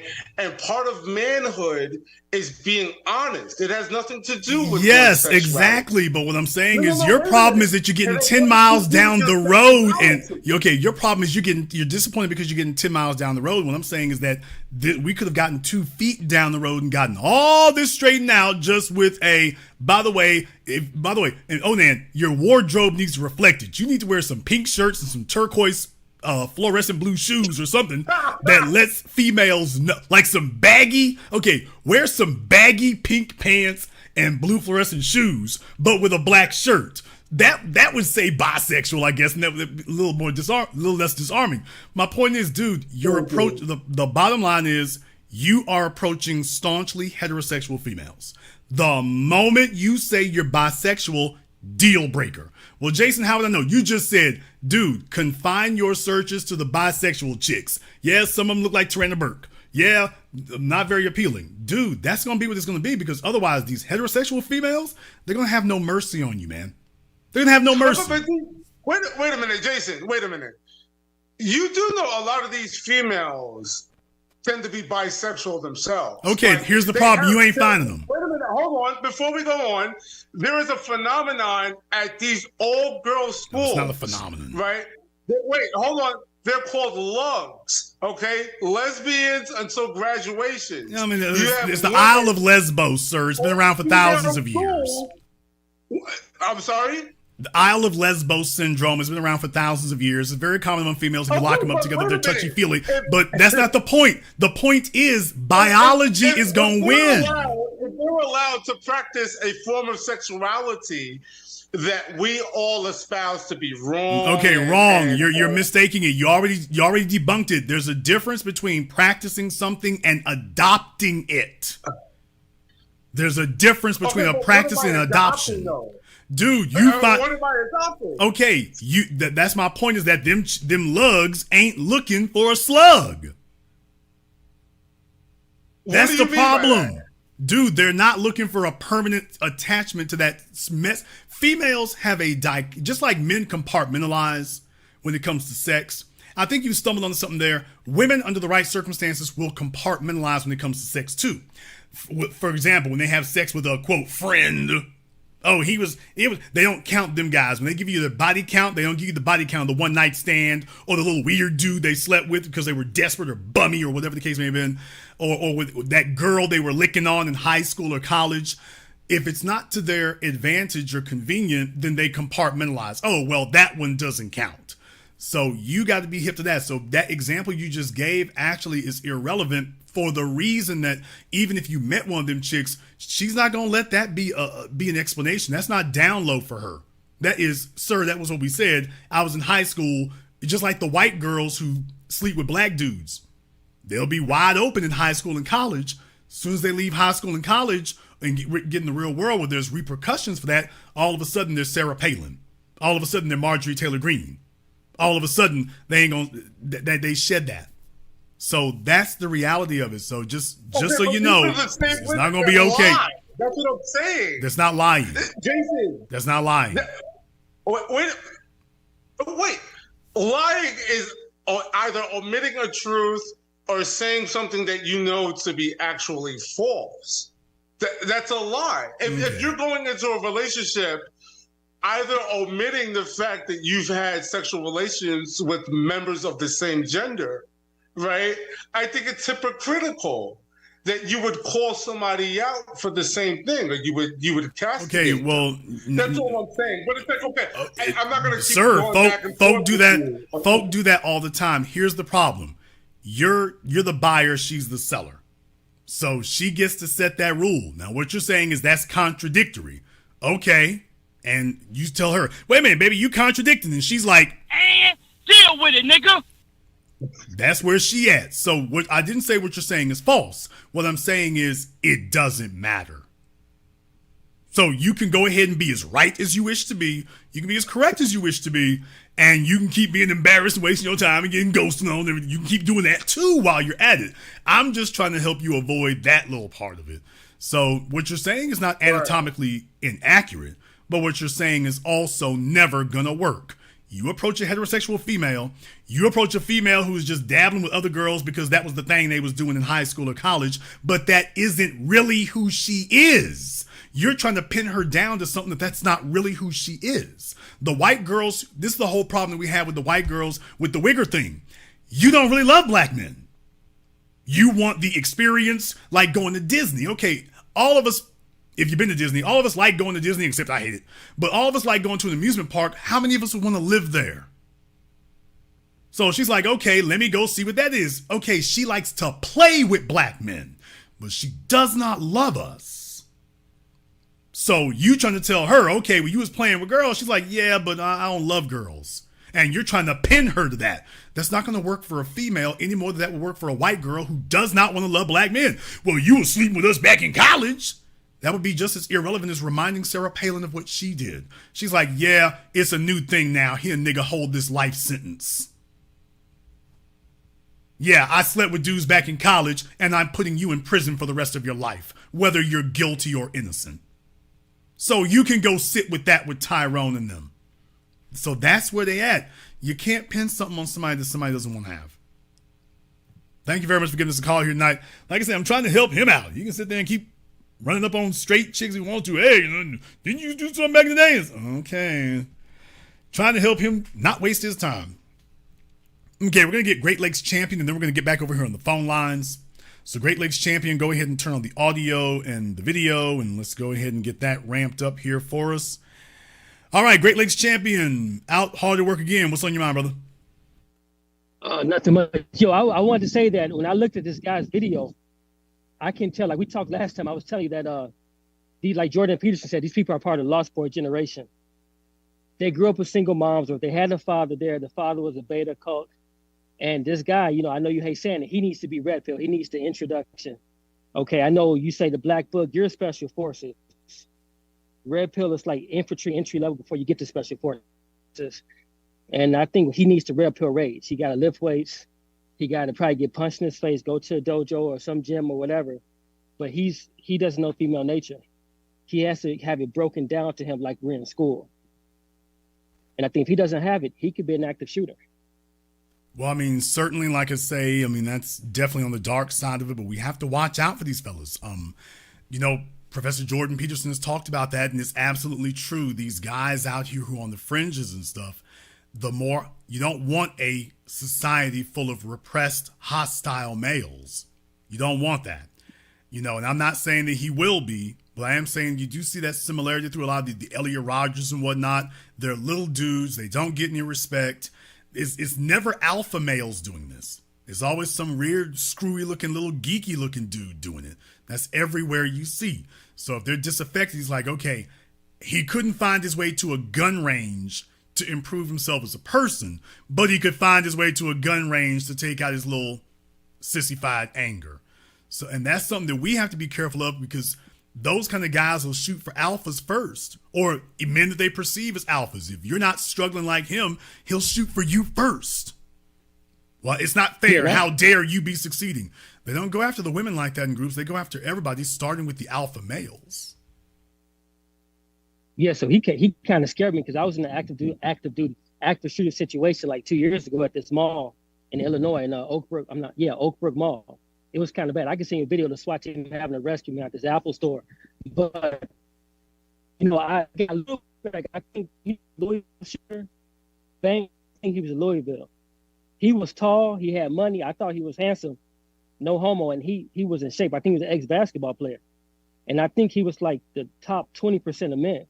I think more and more active shooters are going to be like that, because women want that Pareto principle. I don't think it's 80-20. I think it's like 95-5%. They want the top 5%, even with that delusion. And I think the top 20% are going to act out too. Yeah, I mean, look, the bottom line is female nature is never going to change. Female nature is never going to change any more than male nature is going to change. And if a man starts by saying the women need to change and alter, as opposed to looking at himself in the mirror and saying, have I handcrafted and hand-built the best version of myself that I can be? If he doesn't deal with that first, he's going to be real whiny, because that kind of thing that you're talking about, the black pill, incel, acting out thing, that's a product of male entitlement. So he's been raised in an effeminate manner, and you and I both know females are entitled as hell. The difference is they're less prone to try to physically act out against men that way, unless one of them was behind the wheel. But for males, that's different. Males will act on that frustration differently, because we can. And that's what's dangerous. A male who feels entitled to female company, entitled to female affection, because he's looking at these other guys and saying, well, she got with him and just dropped it off.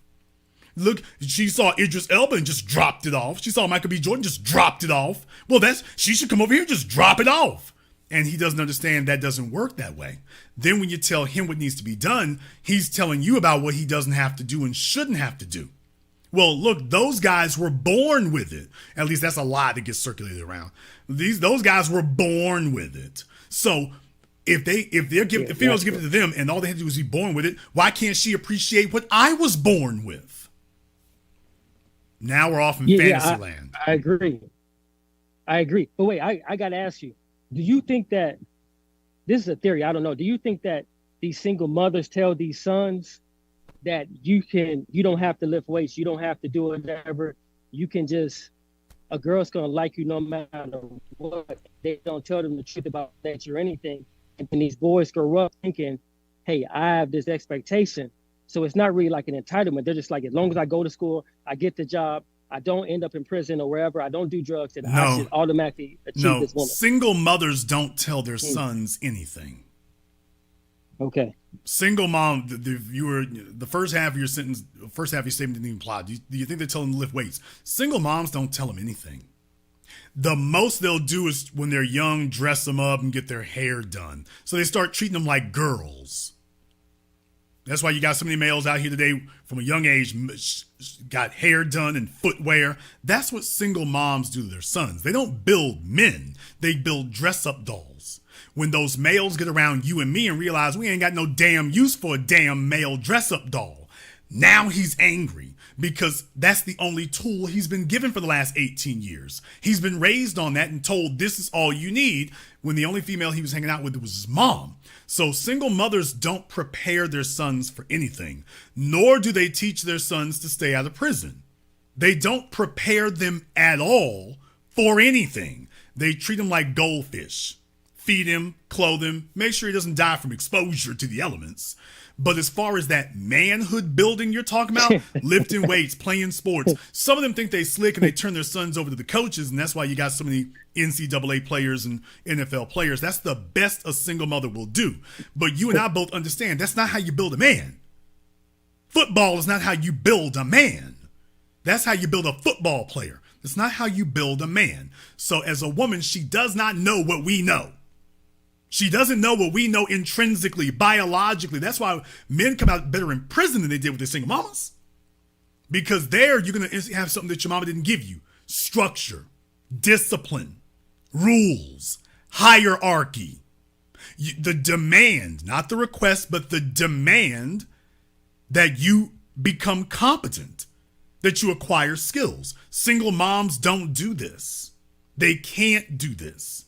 That's why single moms don't show their children when the children get older. Y'all notice the single moms love to show their kids when the kids are young. Soon as them kids hit 16, 17, mama don't want to show you what the finished product is anymore.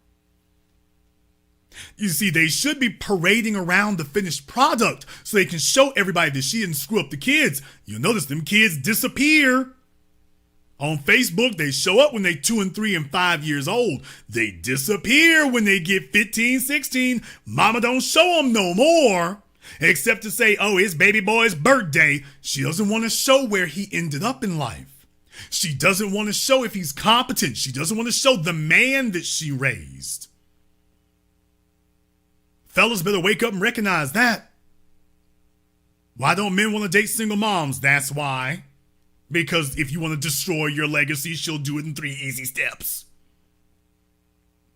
Y'all notice them kids disappear when them women get older. They disappear. As soon as them kids hit time to graduate from high school, off social media. I ain't seen that little bastard no more. I don't give a damn who you talking about. She's not sitting there trumpeting what he's done, how competent he is. You know, they ain't there. The daughters turn out masculine as hell. The sons turn out beta as hell. She don't want to take responsibility for that. Not at all. Then she'll show up on just pearly things talking about, I need a husband.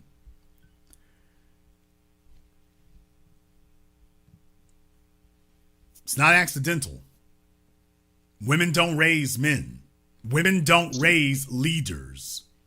If it happens, it's by a fluke. Women don't do that. There's a reason why the institutions that build leaders, you see, it's men, because males demand something that females simply cannot give. We demand something women cannot give, just like a woman cannot submit to a man who is weaker than her. As men, we can't submit to a woman in that manner. The things that we need is like, okay, she can't do what we can do. How do you submit to someone who cannot do something you can do? Now, she might know something you don't know. Okay, that's one thing. But when it comes to masculinity, masculinity is not something you teach in a classroom. Masculinity is something you teach in the field. Y'all write that down. Masculinity is not something you teach in a classroom. It's something we teach in the field. And you're either going to make it through this or you're not. Simple as that. I'll let you have the last word, Great Lakes champion. No, that's it. I appreciate that. I just want everybody to know that But these guys, I mean, I'm not saying they go into the dark side, but you might as well help them. Take them to the gym. Take them to do Muay Thai or something. You know, have them do things, because if they take that black pill, I don't think they're coming back. Either they're going to become homicidal or they're going to become suicidal. And that's just dangerous. What you're saying is right. Their development needs to start with themselves. Stop trying to change the women. What's missing is you, not the women. Thank you very much for giving us a call tonight, brother. We appreciate that. Let me go ahead and get back over here to the phone lines. Let me get caller from area code 347. You're on live with The Business. What's your name? Where you calling from? Hey, Jason. This is Dog Diva from Brooklyn. All right, Dog Diva from Brooklyn. What's on your mind?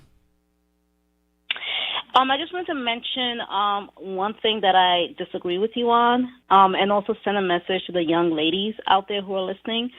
So I think that ladies should never, ever, ever pay tribute to a man, and that the man should always pursue the woman. Okay, well, that I can understand why you would say that, but that doesn't work in practice nor in theory. That works between your ears. It doesn't work anywhere else. What you're describing is an exploitative relationship, not a mutually beneficial one.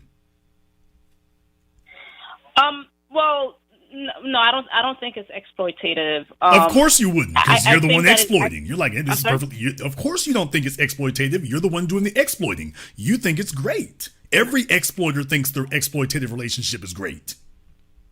I think actually the way you're saying it is actually the man trying to exploit the woman. Okay, so how is the man doing 75% more than the woman is exploitative? How is that exploitative? Well, at the end of the day, in a relationship, a woman actually brings more to a man's life than a man actually brings to a woman's life. Oh, please, please tell us in a way that we can measure. We want a way that we can numerically measure. What is the more that a woman brings to a relationship than a man? Stability, peace how of do you mind. How do you measure that? How do you measure stability? How do you measure a woman bringing, quote, stability to a man? How do we measure it? You can measure it in terms of a man's health, a man's length of years that he lives, whether or not he is not spending time in prison, whether or not he's not homeless. Okay, a man doesn't need a woman to avoid prison. That's silly. Well, why would you even say that? Why would you even say that? A man doesn't need a woman to avoid criminal behavior.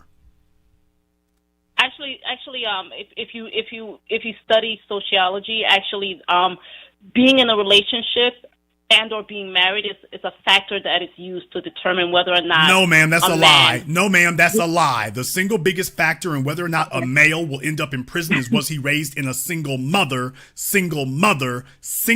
mom home. That is the single biggest factor, not having a father in his life, not having a female. So you're just making things up and lying. No, I didn't say female. I didn't say female. Ma'am, are you saying being married to a man? Are you saying being married to a man would prevent a man from going to prison? Jason, can I explain what I meant? You just said being married. That was what you just said. You just said a man being married is a factor. Right. What I mean, I'm not saying having any female in your life. I mean being in a committed relationship with a woman. That's what I meant. So okay, thank you. We're back here again. This is what I'm saying. They can't even lie right. You're saying that a man being in a relationship with a female keeps him out of prison. No, it doesn't. It plays no factor whatsoever. Being raised in a single mother home is the single biggest factor of all. You're telling us that sexual access is what keeps men out of prison. So men are going to prison because they're sexually frustrated. Absolutely. Okay, what you're saying is absolute nonsense because you got plenty of dudes who've been to prison and got 7 and 8 baby mamas. Committed relationship. Okay, biologically, men don't require committed relationships. You're trying to project female sensibilities on men. You don't know very much about males or females. This is all basic psychology 101. all right, Jason. So, anyway, I'm going to take your number. I'm going to take your number down and give it to Onan from Queens. I'm going to take it to him because a size 16, please a size please 18, don't do that. a size 18 Please chick. don't do that. Well, a size 18 chick who laughs this much is not healthy. So. Oh no, Jason.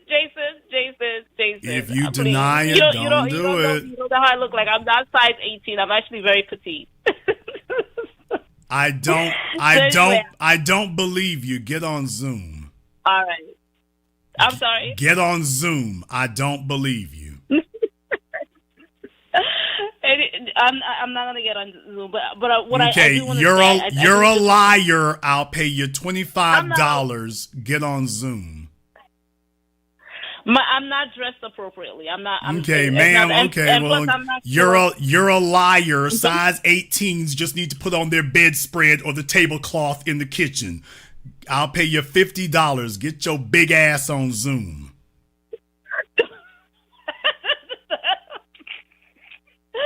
Oh my goodness.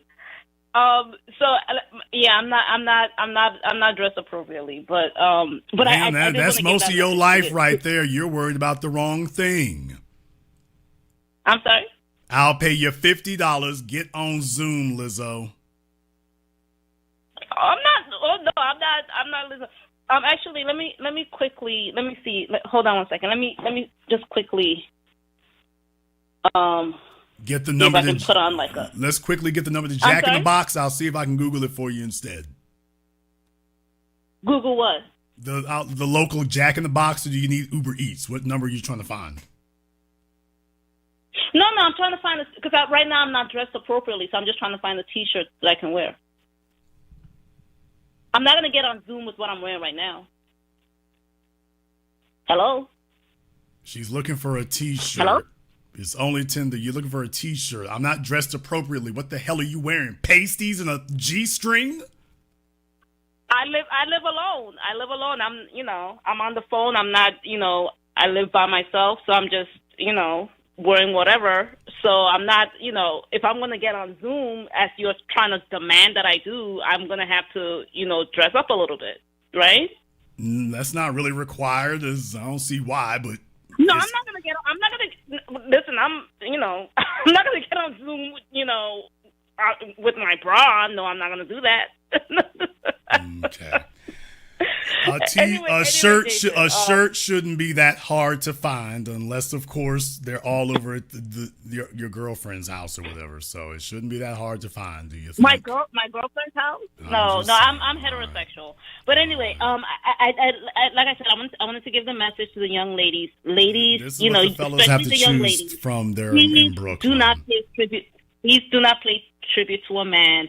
And that's right. You all can be like her. Don't pay tribute. I'm sorry? You can all just be like her.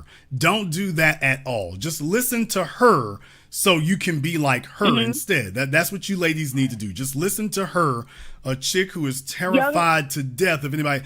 Here's the real question here. Why would anyone want to listen? Why would any female want to listen to you on this? Other women will tell.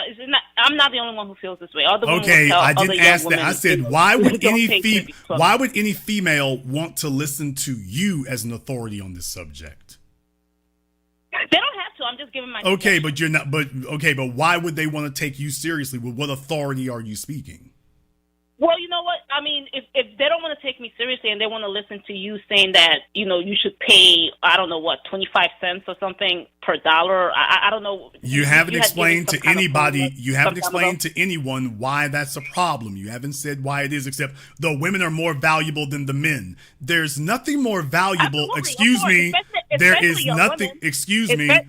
is nothing more valuable than a person who will stand in front of bullets for you and defend your life. There's nothing more valuable than that. A lot of men don't stand. No.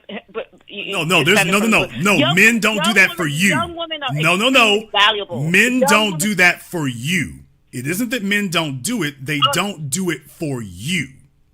That's the difference. They do it to the right young woman, and therefore she's extremely valuable. Right, for a man that's a female. That requires a female who reciprocates. And in the 21st century, the definition of reciprocity includes, by the way, if the finances are a one-way street, the man is constantly gifting on her and she's not doing anything in return, that's how a female shows hostility towards a man. And she says, you're not worth anything.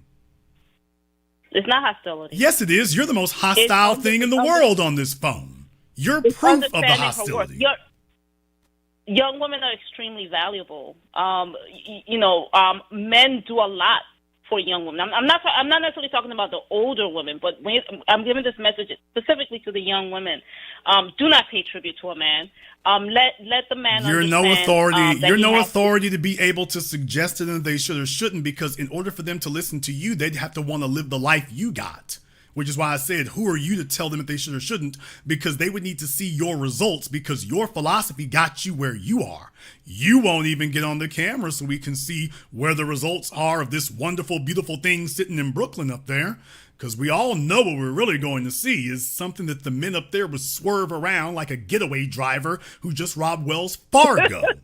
But what they would not, what we will not see is a female that men are trying to get next to. So yes, failed females love to say what women should not do for men, and failed females love to say stupid things like women are more valuable than men. Yeah, meanwhile, she's got no man, low value, high value, or great value, who's trying to do anything for her. She's just sitting on my phone saying nonsense. So here's what I want you to do. If you want to go ahead and really prove your point, the Zoom link is pinned to the top of the chat. Go get you a grungy, dingy Charlie Brown t-shirt and put that on and go join us on Zoom. You can do that instead. Y'all don't pay tribute. Sit here at home and be single with me. Yes, you can go ahead and do that instead. Makes perfect sense when you think about it. Yeah, why would you do anything intelligent? Why would you do something intelligent? Doesn't make any sense when you think about it.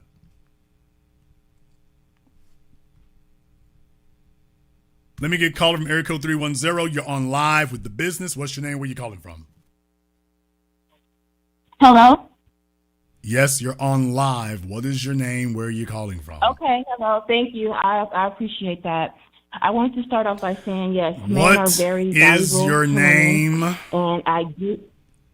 I'm sorry, can you repeat that? What is your name on the slow bus? I'm Christina and I'm from LA. You don't have to do all that. I'm Christina and I'm from I've literally said it four times. Yes, I do have to do it. I repeated myself 4 times. I do. You are very disrespectful in your approach and your delivery. I feel like you could be more respectful with your message that you have to give without all the extras. Okay, if I play a Miracle Ear commercial, would you consider that to be more polite if I did that instead? Okay, now you're talking. Okay, go ahead. Yeah, if I played a Miracle Ear commercial because I had to say something to you 4 times, would that be more polite to you? Would you consider that to be more polite? Okay, this is because I don't feel like you are even in a successful marriage or relationship. Because who in their right mind would want to be with someone like you? Okay, here's okay. You know what? Let me go ahead and answer that question. Okay, now ma'am, be quiet. You asked a question. I'm going to confront that question you just asked, because the slow bus crack babies, they all think it's a slam dunk. Oh no, you just said you didn't know. You just said I don't know why any ma'am. I'm going to mute you if you talk over the host. You made we're not going to let you talk. The host is going to deal with what you just said. Now, ma'am, I'm going to give you one last chance to be quiet. I know for sure. I made a... Okay. Y'all got to understand, 500 pounds and ugly. Remember, there's all the dimes in Los Angeles. This is the penny on the phone. I can't believe you're saying that. That's terrible. Why would you say that? That's awful. I'm in Los Angeles. No, you not. Heifer, you out there in Riverside somewhere. Stop claiming L.A. L.A. does not deal with big snaggle-wolves like you. L.A. does not. By the way, just one question here. I'm going to go ahead and deal with this anyway, since there's some folks who think that that's they think the guy kill shot in there. They think, oh, we found the knockout blow. By the way, How many ladies listening right now would like to go on a date with me? A show of fire emojis in the chat room. How many ladies listening right now, how many of you would like to go on a date with Jason Black? Sight unseen, anything else. Total jackass he is to everybody here. How many of the ladies listening to me right now would like to go on a date with me? Drop the fire emoji in the chat room if you'd be interested in seeing what a date like that would be like.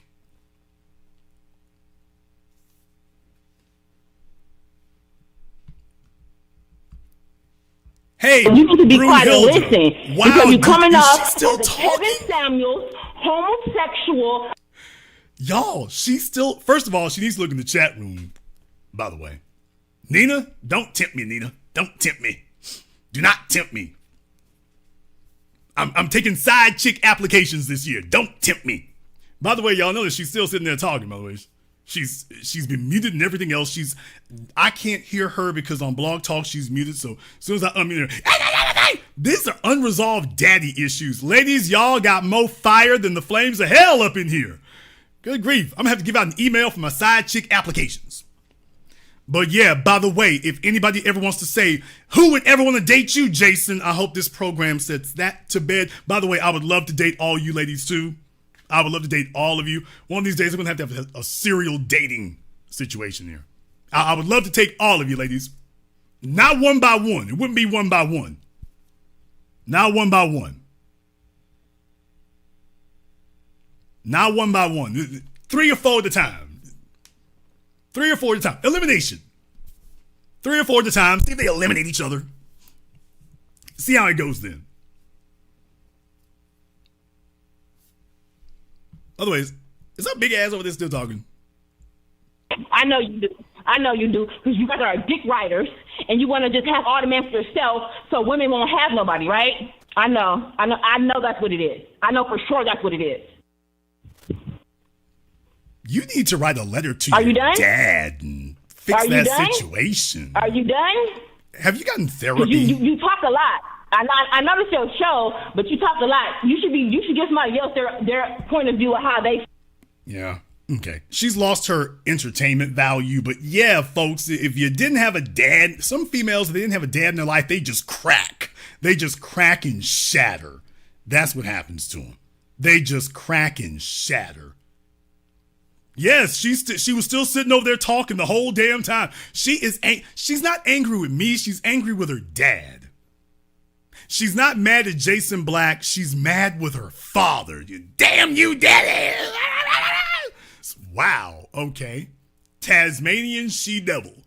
She doesn't need therapy. She needs electroshock therapy. She needs a water tank. She needs to be waterboarded. She needs extraordinary rendition. If you don't know what extraordinary rendition is, look it up.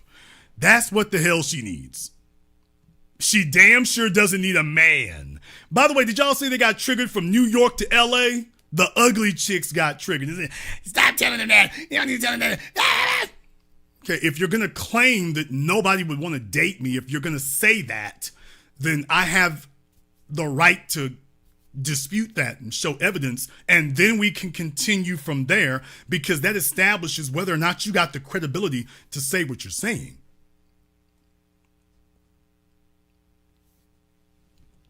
No, she needs some Valium. She needs some Valium, and she needs to call her dad and explain exactly what she's upset about. All right, let me see if I can go back over here to the Zoom. See if we can go back over here to Zoom. If there are any more angry people on the line, we can go ahead and get them in here. If there are any more angry folks on the line, they can go ahead and come on up.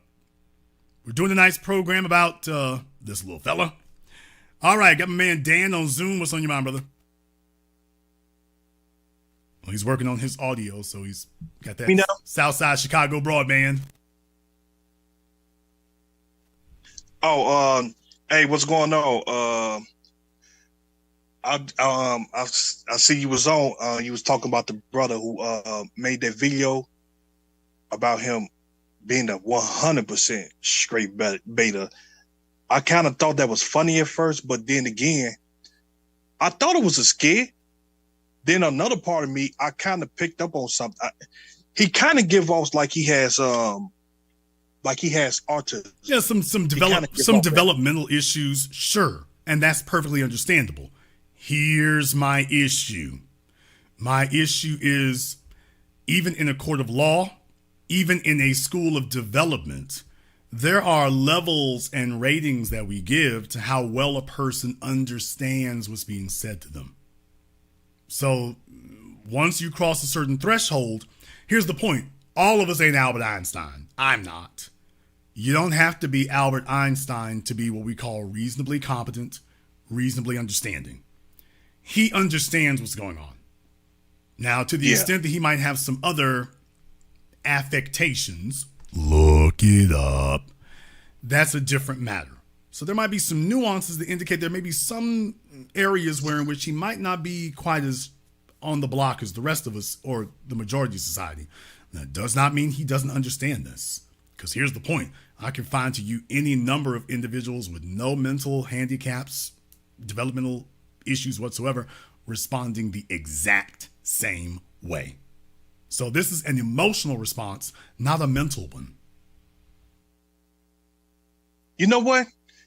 I like the way how you just broke that down, because that's actually makes sense. Because I know a bunch of I know some people who has autism. Hell, I was born with autism and I function very well and learned how to talk at the age of 8, and I function and understand certain things very well. Even if I don't get it, I'm gonna tuck my feelings to the side and see if I can understand more than, you know what I'm saying, or ask for some help. But I think that video is kind of embarrassment, and I do agree with that brother. The brother who had called up from Zoom had the little work jacket on, saying, and dudes like that turn into psychopaths. Yeah. Now that right there is one, and I forgot all about that. That right there is a 100% true, because most dudes like that who, as you say, don't know how to handle their emotions. Yeah, they be always wind up in you know those TV shows like they used to come on MTV1, like Fatal Attraction. Yeah, you know, ID Discovery or something. And like I say, and I'm not saying necessarily this guy is or will, I'm not saying that, but certainly fellas who, if they find themselves in that situation, that's the kind of thing that can occur. So this lack of proper emotional, development and being in the company of men and understanding what our place is, because the one thing is he doesn't have any experience with females, obviously, but he obviously has not been around men to talk to in this regard. And when he did encounter an issue, he didn't call for the men, he called to the women. And he didn't just call to the women, he called to the women pleading for help, pleading for sympathy, which is only going to compound the situation. What this strikes you as is like a kid pleading for their mom. And the problem is the female population is not your mother. I'll let you have the last word. Yeah, because if he was up here in a rough city like up here or New York or LA, man, boy. But that's all I got to say. I just had to call up and chop it up with you, because you did put out some dope information. So I appreciate it, brother. Thank you very much for giving us a call here tonight. Let me go ahead and see if I can get Angelique on here next. See if I can get her on here next. And we are covering this tonight because this is an interesting thing to have a closer view of. You don't want to just assume you know everything. Skit or not, remember I started off the program saying that's not really the point. This is indicative of a lot of real males out there in the real world. This is a real thing. All right, Angelique, we got you on Zoom. What's on your mind? Hi, yes, I'm Angelique Elena, calling from Nashville, Tennessee. And I just wanted to say that I saw the post with the young man that you had on your show. And so I saw a couple of people that posted the video, and they looked like they were young from how they looked in the pictures in their profiles. And there were men and women, and everyone looked like they felt sorry for him. They looked like they felt sorry for him. They genuinely felt sorry. They genuinely felt sorry for him. And I felt a little sorry for him, but not that sorry. And I know in one of the threads, I kind of commented that someone had commented, and I think it was a man, and he said, well, he could have committed suicide. He could have killed himself. And I just responded back to him. I commented back and said, if he committed suicide over being stood up on a date, he's got bigger fish to fry. Correct. And then plus, and it was another man, he had said something, he posted, he was saying, oh, I feel so sorry for him. And I just basically said, and it probably was really, maybe it was cruel of me, but I said, no one died. No one died. But that really obfuscates the point, though, because that's why I'm making the point. Can a female trust a male who is so fragile and dependent that the result of being stood up on a date is he takes himself out? So that would actually be a far bigger issue going on there in that circumstance. Yeah, is it great and wonderful if everybody keeps their word and does what they're supposed to? Absolutely. This circumstance, there may be circumstances, I don't know any I can name off the top of my head. There might be a circumstance where something like that would cause a person to be that depressed or whatever about it. But a person you met 2 weeks ago, if you feel like someone you met 14 days ago is so obligated to you that they need to show up for a date or off with your own head, what I'm saying is there's a way bigger issue that precipitated that, and this person just was in the wrong place at the wrong time. And I will say to you that if that is your response, the best thing for them to do would have been to not show up. Do you want to be around somebody who has the ability to commit self-murder, which is what suicide is? Suicide is murder of the self. For those of you who did not know, suicide is murder of the self. Homicide is murder of others. So if you have a person who's ready to do grievous harm to themselves, why would they not be equally ready or more to do grievous harm to you? Let's just say the first date goes well, or at least to his perception, the first date goes well. Now he wants to come back for date number 2 or 3. What do you do now that the little puppy doesn't want to go away? And now they're even deeper off into it. Why, you're more obligated now. Why, we were doing so great. Why, I remember the stars were out that night. This doesn't get better by stringing them along. It doesn't. Exactly. And something else you had mentioned with a previous Zoom caller, something else too that I brought up was that it was giving, and I said this to one young man he was one of the ones who felt sorry, and he may commit, he might kill himself, or just kill himself. I said, the thing about it is no one has the right to be with anyone out here. No one's entitled to be with someone. And it was giving entitlement. It was giving that what I call quote unquote nice guy syndrome. And I kind of feel like it's something I coined or something that I something I came up with. It's not some years ago. And I feel like it's giving right. I wanted to feel like it was years ago, but yeah, right. So it's this thing where, and I've seen men make posts on Twitter like, well, these women, all they want is these bad boys, and they only want guys that treat them bad, and they don't want a nice guy like me. I'm like, who's to say you're a nice guy? Thank you. Like, who's to say you're a quote unquote nice guy? And it's just giving entitlement to me. It's like no one's. And that's the worst thing to have. Anybody out here? You don't, folks. Listen to me. You don't want a kind, even for those of you dating, you don't want a kind dating market. You don't want a, kind dating market. You don't want a nice guy dating market. You want a competitive one. Mm-hmm. You want to have competition. Because by definition, entitlement simply means we drop off what we got. Well, you're entitled to a delivery. Well, here's your Section 8 voucher. Well, you might be entitled to that too if the government allows it. Does that mean that that's the best you can have? So eventually you become unhappy with that. You want a competitive dating market. You want people who are competing. You want people who are bringing you their best, not just bringing you what they got. That's what you want. How do you encourage people to do their best? While you encourage them to do their best by showing that you can get what you have, but you have to try hard. Well, what goes along with trying hard? Failing. Failing's not a bad thing. Failing is how we learn. Failing is how we teach machines to learn. And if you are afraid of learning because you feel so entitled, that's a dangerous situation to put you or others in. This idea that you're a nice guy, and the heifer who just went catatonic on my damn phone, you're not very nice. I don't have to be. Your definition of nice, what the hell does that mean? You get on the phone and I say hello and you don't respond 4 times. What the hell is nice? Nice does not mean kissing your ass. That's not nice. That's acquiescent.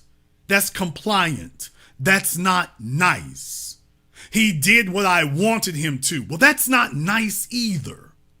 So just like we say good girls and bad boys, what's good? What's bad? What do you mean by that? You mean giving you what you want? Okay, so you're a nice guy. What would make her a nice girl? Giving me what I want? Oh, that would make her a nice girl. Well, here, go get you a nice prostitute instead. We are multi-dimensional. And what we do here is how we would not have evolved into what we are as a species were it not for competition, were it not for hardship. If you go over the evolutionary record, we are really in the top, 1/100% of the survivors of the evolution of this planet. Over 99% of all species that have existed on this planet have been wiped out. For those of you who didn't know, the overwhelming majority of species on this planet have gone extinct. We are the result of the strongest and the smartest. And that process has not perfected itself yet, if it ever could. So we must continue competing. We must continue getting better, especially in this coddled, soft, weak environment that we created. We've become so smart that we've turned everything into a giant spacewalk, a giant airwalk. Like the kids, they have those balloon castles. They have your kids for your birthdays.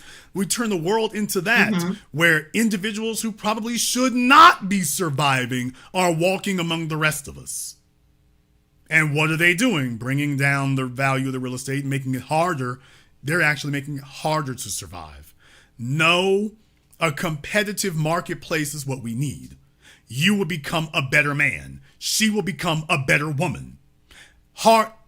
Easy life never made a better human being. Adversity is the only thing that has created better people. Adversity.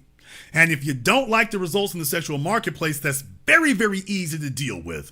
Dominance. That female is not digging you properly. You build yourself into the best version that you possibly can be.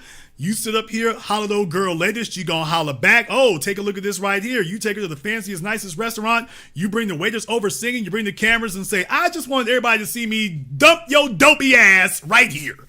That's what I want everybody to see. That's how you deal with that if you are so inclined to spend the time or effort to do such a thing. But the bottom line is everything is not worth addressing.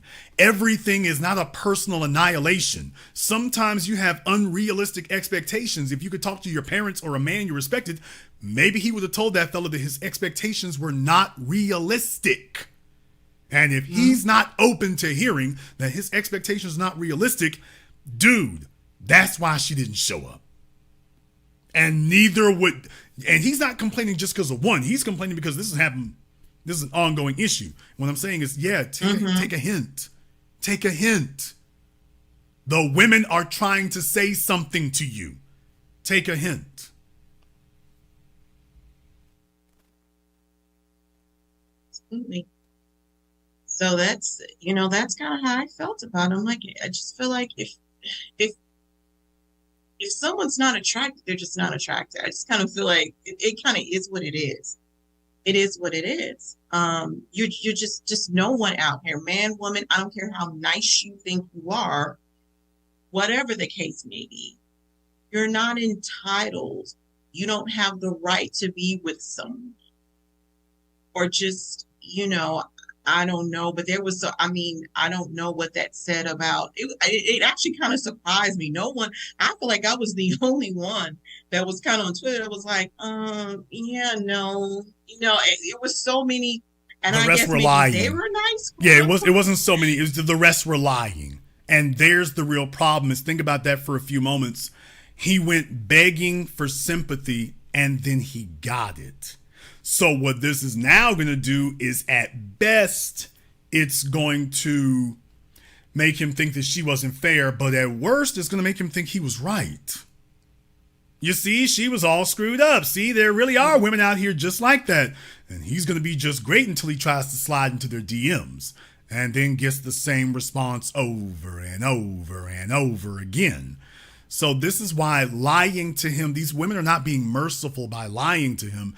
They're hurting him even more. He needs to be required to grow up, to evolve, to grow scar tissue, to become a better version of himself, to gain discipline, insight, competence. That's what he needs. And really, in reality, he isn't going to develop that around women. But then again, he's not competitive with men either. Once again, competitive. Dude, you're not the only man that these women got a choice of.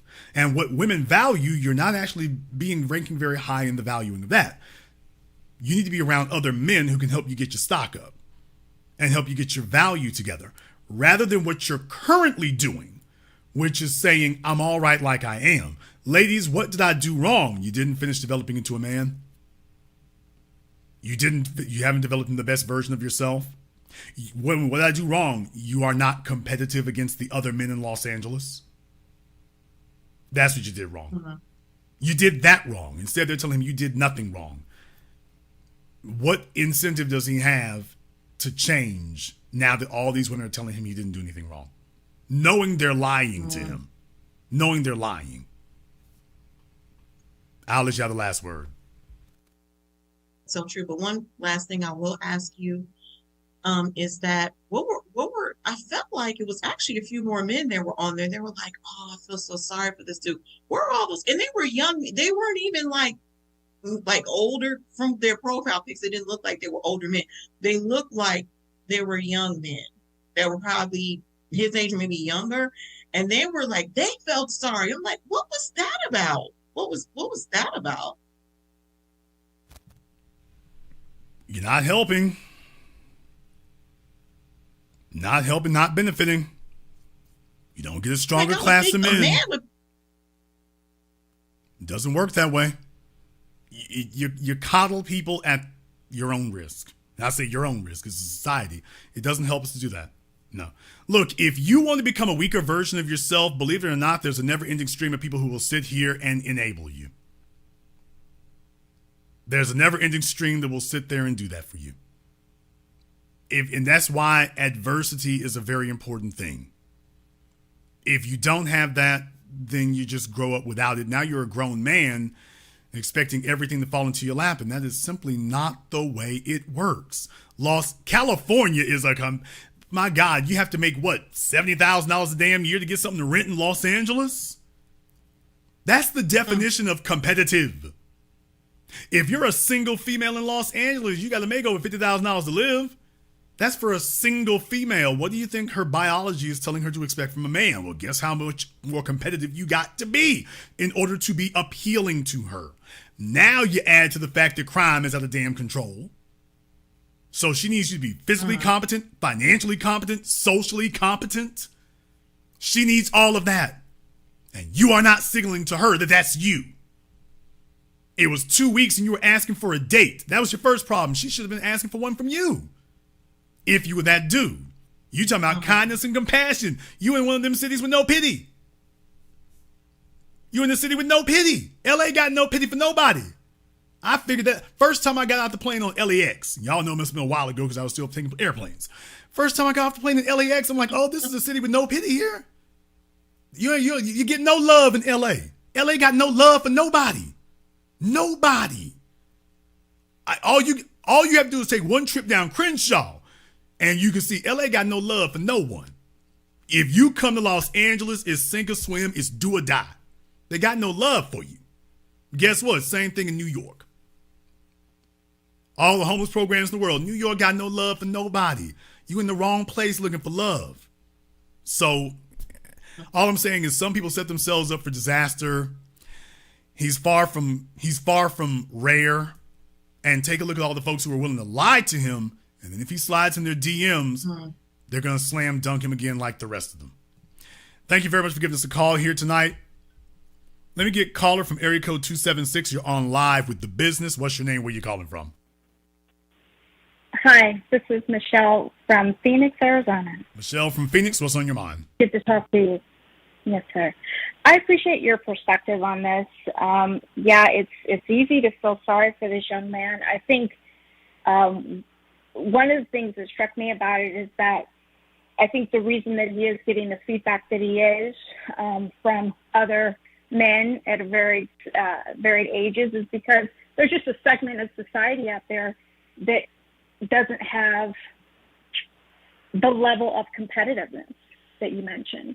And, that's just not men. It's women, too. I mean, let's look at Lolo Jones. That she does things very similar on her Instagram page from time to time. So I think it's just...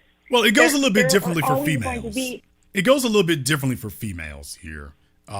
Because for females, the equivalent of that would be the females who do not want to be the type of woman that motivates men to give that woman the things in a man she's looking for.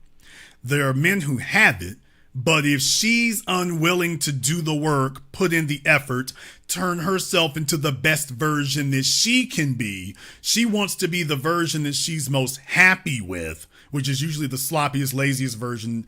And she doesn't want to be a version that actually shows, hey, I put in work. I'm disciplined. There's effort that's gone into me. She wants a man who puts maximum effort into himself, while she's a female who puts minimum effort into herself. That works great in a fantasy. It doesn't work in the real world because you're getting a huge benefit from this man who's worked very hard to generate these benefits, but he's getting zero benefit out of having you as his woman. He needs to be with someone who is as competitive as he is. Okay. I wouldn't say that Lolo Jones is not competitive, but I guess that's just my opinion. Lolo is competitive at track and field, which is great and wonderful. But the dating market and men are not track and field. That's the problem. Well, I guess just in terms of maybe success level, I don't know what the expectation would be from someone that is chosen to be celibate. I mean, that's the reality. But what qualifies as a successful woman is not the same as what qualifies as a successful man. You can't put the bullet points. This is where women mess up at. Agree. Well, I'm explaining. This is where women mess up. They put up the bullet. Okay, slow down. They put together women like to put together a list of what qualifies as a successful man. Then they hold up a mirror to that and say, okay, then this must be what qualifies as successful for all of us, or at least it should be. And that's not the way it goes. Now, of course, we all would ideally there are certain things that ideally at a baseline we want. You want someone who's healthy. So, of course, there are certain markers that show whether you're healthy or not. So, of course, biologically, we look for that. Clear skin, you look for that. So there's certain signs that show you're not healthy, weight, so on and so forth. There are certain signs that show you are. That's the baseline. Beyond that, now we're looking at the characteristics that determine that you excel in the areas that we expect from the masculine or the feminine. And the list of items that qualify for a competent masculine man do not correlate to the qualities that quantify a competent feminine being. And there's where we run into trouble. So Lolo Jones is not hard on the eyes. Lolo Jones is not inarticulate. Lolo Jones she had some level of success, though not tremendous, at track and field and Olympics. But that doesn't really tell us anything about her as a woman. If aesthetics were all we were going on, I guess she'd have the game sewn up. The problem is, as soon as you get past her aesthetics, there's literally no engine under the hood. There's the problem. Yeah, I guess my point was that just the there's just always going to be this segment of the population that has some social awkwardness as it relates to dating, the dating market.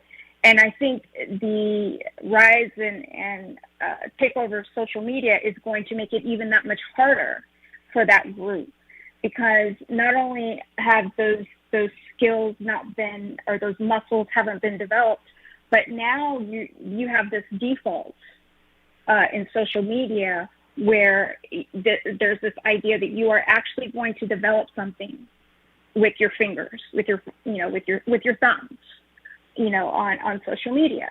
And, I think I'm of the age where you actually met people, you actually met people out. And I think it's just for those that are not quite as developed socially, it's just going to be harder, and their default is social media. And I think that's something that we're going to see more of. Yeah, I mean, people are used to meeting each other in cocoons. Drawn and felt bad for him. Y'all have to remember now, you're going on, well over a decade since the first smartphone, and now social media apps. YouTube's 20 years old. And so you got to understand, with that being the case, you have a generation that has grown up with a cell phone in their hands. And then here's the real issue with social media. The problem with social media was that Mark Zuckerberg and friends, MySpace was not good enough. They decided to institute an algorithm that would bring people to you. So now, instead of you having to meet people and display your personality and accomplishments first, they're just bringing people to you. So you can have 1,500 friends within a week, quote, friends on Facebook within a week. Folk who before the week ago, you didn't know they existed. Now they're on your friends list, and now you've got the ability to DM them. So something that in the real world would have taken a lot more effort, more vetting. 90 seconds. And most likely they would have made different decisions. Now you're getting this huge leg up. Not only are you being introduced to people, you're being given a direct line of communication to them. Something that previously you didn't have. You simply didn't have it. So take a look at all the social developmental muscles that are not being developed at all. Now, take a look at the level of entitlement that would breed or suggest to you. Think about that for a few moments. That suggests a huge level of entitlement. If I've got access to her DMs, if I sent her a message, well, shouldn't she be polite and respond? And what I'm saying is, just because you have access to her DMs doesn't mean that she's obligated to respond. Okay, but implicit in giving me access to her DMs is that she should respond. Why? It's just polite. So you see how we're actually confusing the hell out of people about what to expect. And the problem is, they really, really do expect it now. Yeah, no, I 100% agree. And I think that's really the problem. So, but I appreciate your perspective on this. Great show. It's a broadcast, not a show, but thank you very much, Michelle. We appreciate that. Let me get back over here on Zoom. Let me get Cash over here on Zoom. Let me get Cash and see if they are ready to talk to us here. All right, Cash is trying to connect their audio. Once we got them on here, and then 704 on Blog Talk and everybody else there, I'm going to see if I can get to y'all here in just a moment. So hang tight. We will be with you here shortly. Assuming what in the hell goes on with Cash here. He's trying to get his Ethiopia broadband going. So, all right, Cash, we're going to give you one. There you go, Cash. Hello. Hi, Cash. Speak up. Cash, talk, damn it. Enunciate. Somebody tell Cash she is on live. She is messing up the program. If anyone lives near Cash, can y'all tell her she is on? Since she's clearly not listening on YouTube or whatever. Somebody, if anybody knows Cash, tell her that she is on. Cash, speak. Is your mic on? All right.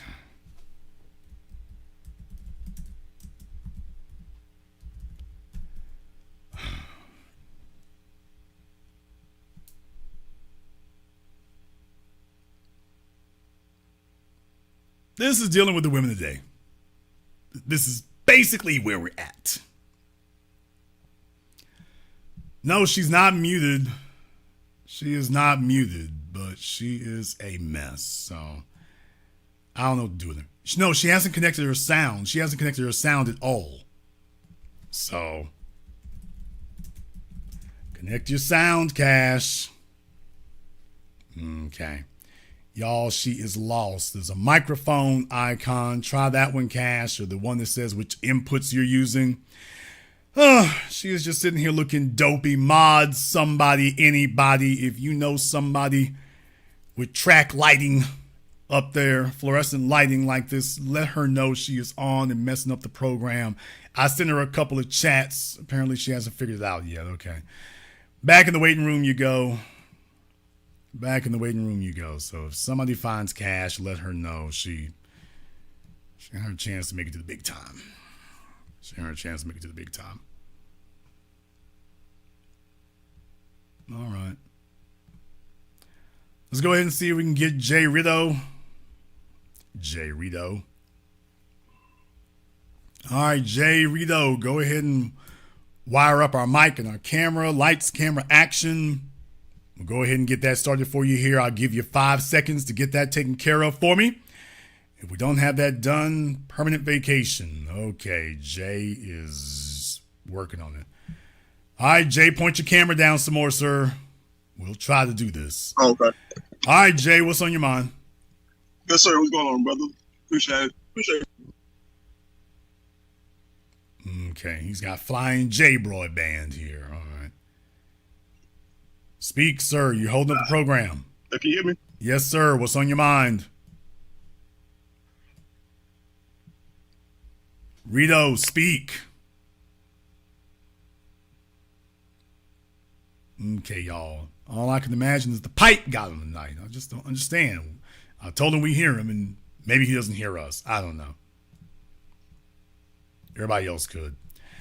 All right, back to Blog Talk here. Caller from area code 704. You're on live with The Business. What's your name? Where you calling from?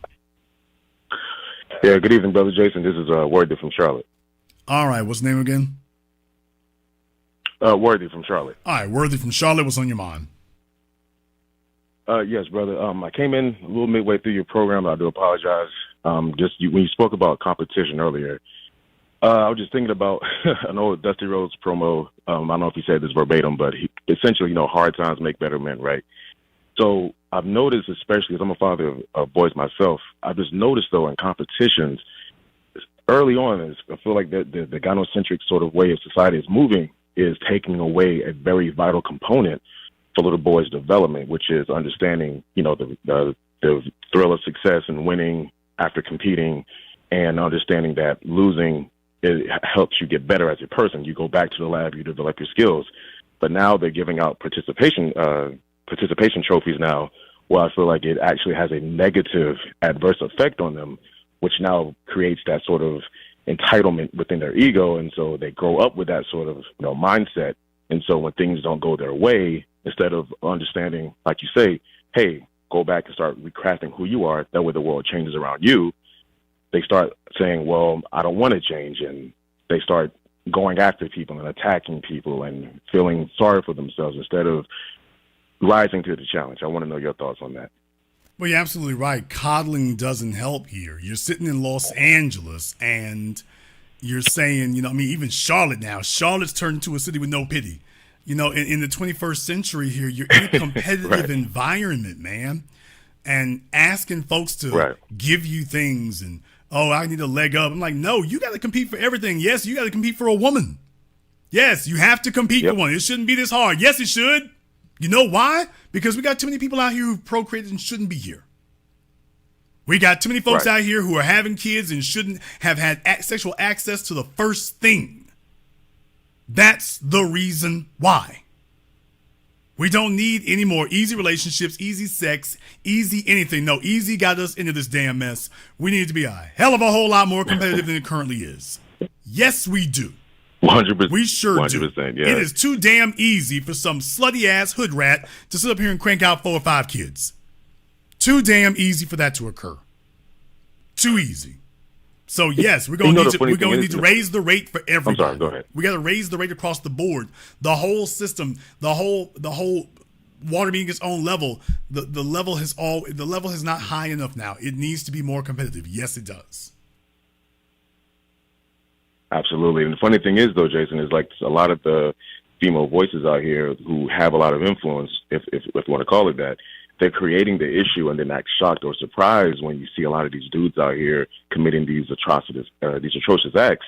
It's like, well, you're telling them when they're young, oh, don't worry about it. You don't have to try to compete and put the time in necessary to improve your skills. It's okay. Here's your trophy. Or that's just one example. There's many others. I'm sure. And that's their way of not doing their job. When you give them a participation trophy, right, that's because you were not competent enough to turn them into a competitive individual. So you giving yourself an right out for what you didn't do. 100%. Yeah. So I'm just saying. So I loved. I know I came in a little late, so I just love what you're doing, brother, with this program. Getting competition back into manhood is a vital component for our community and just being able to keep masculinity going forward. So be one, brother, and I'm going to go back and listen to the rest of the program. Thank you. Thank you very much for giving us a call here tonight. We appreciate that. I mean, the worst thing in the world would be if this fella actually did get the females to acquiesce to him that way. What kind of chick you gonna end up with? What kind of female do you actually believe you're going to be with under those circumstances? Who is it going to be? If you think about that for a few moments, who is it going to be? Okay, the Jay Rido and Cash Journey, like I say, I tried to bring them on. I tried to get them back on here again. I sent Cash some chat messages to let her know she hasn't turned her microphone on. So for some of these folks, it is newfangled technology. They're working on this newfangled technology here. So let's go ahead and see if we can get somebody else here on deck. Gonna see if we can go get my man Prince in Richmond. Negro, you was up late. Yeah, good. I'm telling you, I was in there playing the video games. You're not into them video games. I understand. Okay, he took his old man nap earlier, y'all, so he's gonna be up to like 2 a.m. Now, Jason, you brought up a key point about daddy issues. Okay, women just don't have daddy issues because they have a lack of a solid male figure in their life. It's also if they have somebody like this gentleman who's their father. That concerns me just as much. Very good point. Oh God, that's what terrified me for my nieces to have a father like this, or even my daughter's my daughter, but I help raise my nieces too. So, and see, another thing with daddy issues is not just that. It's also if they have a solid man in their life and they're hard-headed. Shout out to my oldest niece, who listened for the longest till she got grown, and then she wanted to do it her way. So, see, a lot of times people don't realize daddy issues is a lot of things because women are always gauging you. So you cannot, it's like piranhas. If one of them is injured, they all feed on it. Women sense weakness. They sense a lot of things, Jason. Now I want to ask you a question. I wrote a few things down here. Well, one thing I want to say is that women will always be gauging you by testing you, trying you, seeing what's going on. I just learned that from personal experience. But you were talking to our brother. Hold on, let me see what I got here. Okay. I want to ask you about our brother, how you say his name? Conan, our brother, our LGBT brother. What's his name? Onan. Onan. Okay, y'all had a very good dialogue. I appreciate that. But I want to ask a question. Is it possible for a woman to submit herself to a man that allows other men to submit himself to other men sexually? Okay, here's the issue, because Onan may argue. I think Onan was trying to argue that he's one of these dudes who's never been penetrated by another man. Here's the issue. A woman cannot be attracted to a man who submits to other men. Yes, I agree. Because what you're saying is I'm in a relationship with another man. Okay, all relationships have a dominant and submissive. even if there's only slight differences between the two. Somebody is the dominant. Okay. And when a woman hears you date other men, she's going to assume you're the submissive. Exactly. So you're not going to be able to get around that. So once a woman sees a man emotionally submitting to another man. See, this is why men should not look for nurturing and coddling from other men. You should look, it's okay to look for leadership, mentoring, but you get that by associating with them, not by begging for teaching. But mentoring and associating and disciplining, that's one thing. But not nurturing and coddling. So when a woman sees you emotionally looking for another man to reassure you and things like that, that's where we get into trouble, because she's like, wait a minute. And females, Prince, you and I both know we live long enough. A chick will sit up here and tell you to your face, wait a minute, we women supposed to do that. Now, exactly. She will identify that as a negative trait, but then throw it right in your face. Wait a minute, we supposed to do that, even though she identifies it as a negative trait and not a good thing, even for her. But then she says, yeah, but we're female, we do that. If a man starts exhibiting those feminine traits, she has just lost any and all A, attraction, B, trust. And by trust, I mean putting her life in your hands. Exactly. In trusting. Once that cracks, you can forget about it. You can forget about it. And see, it doesn't mean, because some men may try to overcompensate showing masculinity. That doesn't work. I have one of my family members, one of my uncles. I got a lot of uncles. And I got a call from my cousin that he was burning another guy's clothes outside. And so I said, when I went over there, to see what's going on, the other guy had left. And he was trying to talk and say stuff. I said, well, a man don't burn another man's clothes. I've thought about choking a man, hitting him, whatever, but I ain't never thought about burning his clothes. And his words with me, what are you trying to say? I'm not trying to say anything. I'm trying to say is waiting to inhale is what I'm trying to say. Yeah, that sounds like a lover spat. That's what exactly. I have a lot of respect for my uncle. And he's always come across as hyper aggressive a little bit. Like, he gave me plenty game. Now, I got to give my uncle. He used to be a pimp back in the day. But men don't burn other men's clothes. Because I asked my daughter, probably a week later after that happened, I say, if you saw me outside burning a man's clothes, what would you think? He said, Dad, I think you was a member of the LGBT community. That's what my daughter said. So understanding how women view things is very important. And back to this thing about paying tribute, Jason, come on, let's be real. Black women know how to pay tribute to white men. Even the ones that don't date them, they always bigging up a white guy, no matter how game goofy he look. If he calls himself trying to dress so-called fly, or he's trying to do stuff to show he's hip, they don't never criticize that. They'll pay tribute to a white man every day. But when if a man, and that was an amazing thing you said to one of the young ladies, putting your life on the line is not enough for them to pay tribute. I don't understand that. What does that mindset come from, Jason? Give me something for nothing. And when you hear a female espousing giving her something for nothing, that is the female counterpart to the guy we've been talking about here tonight. Okay. A female who feels entitled.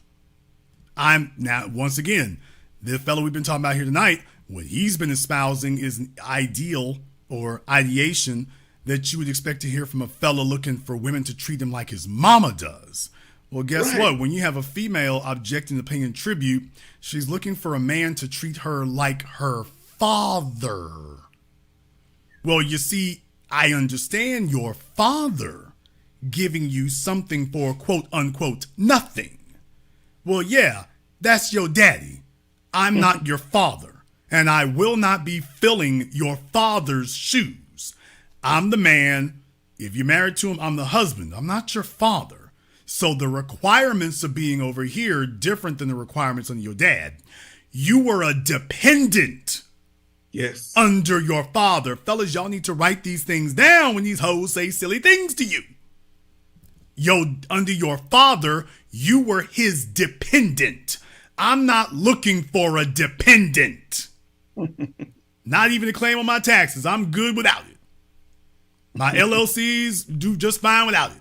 I don't need a dependent. So fellas, understand how you all need to explain this. If you don't even have to reinvent the wheel. Just say the sentence that Jason just said. I'm looking for a mate, not a dependent. And if you telling me that I have to deliver 95, Rebecca Lynn Pope talking this nonsense about paying 95% of the bill so she can be in her feminine. Okay, and take a look at her feminine. Take a look at how that's turning out. She doesn't have to work. And take a look at how her feminine comes with claws and fangs. So much for that. So no, women value what they work for. They value what they have to do. Now, the only exception to that, I've always said this, the only exception to that I might give is if you met the chick young. So if she's 20, 21 years old, well, she's never entered the workforce. She's never shown a proclivity to that. She hasn't shown acumen at that.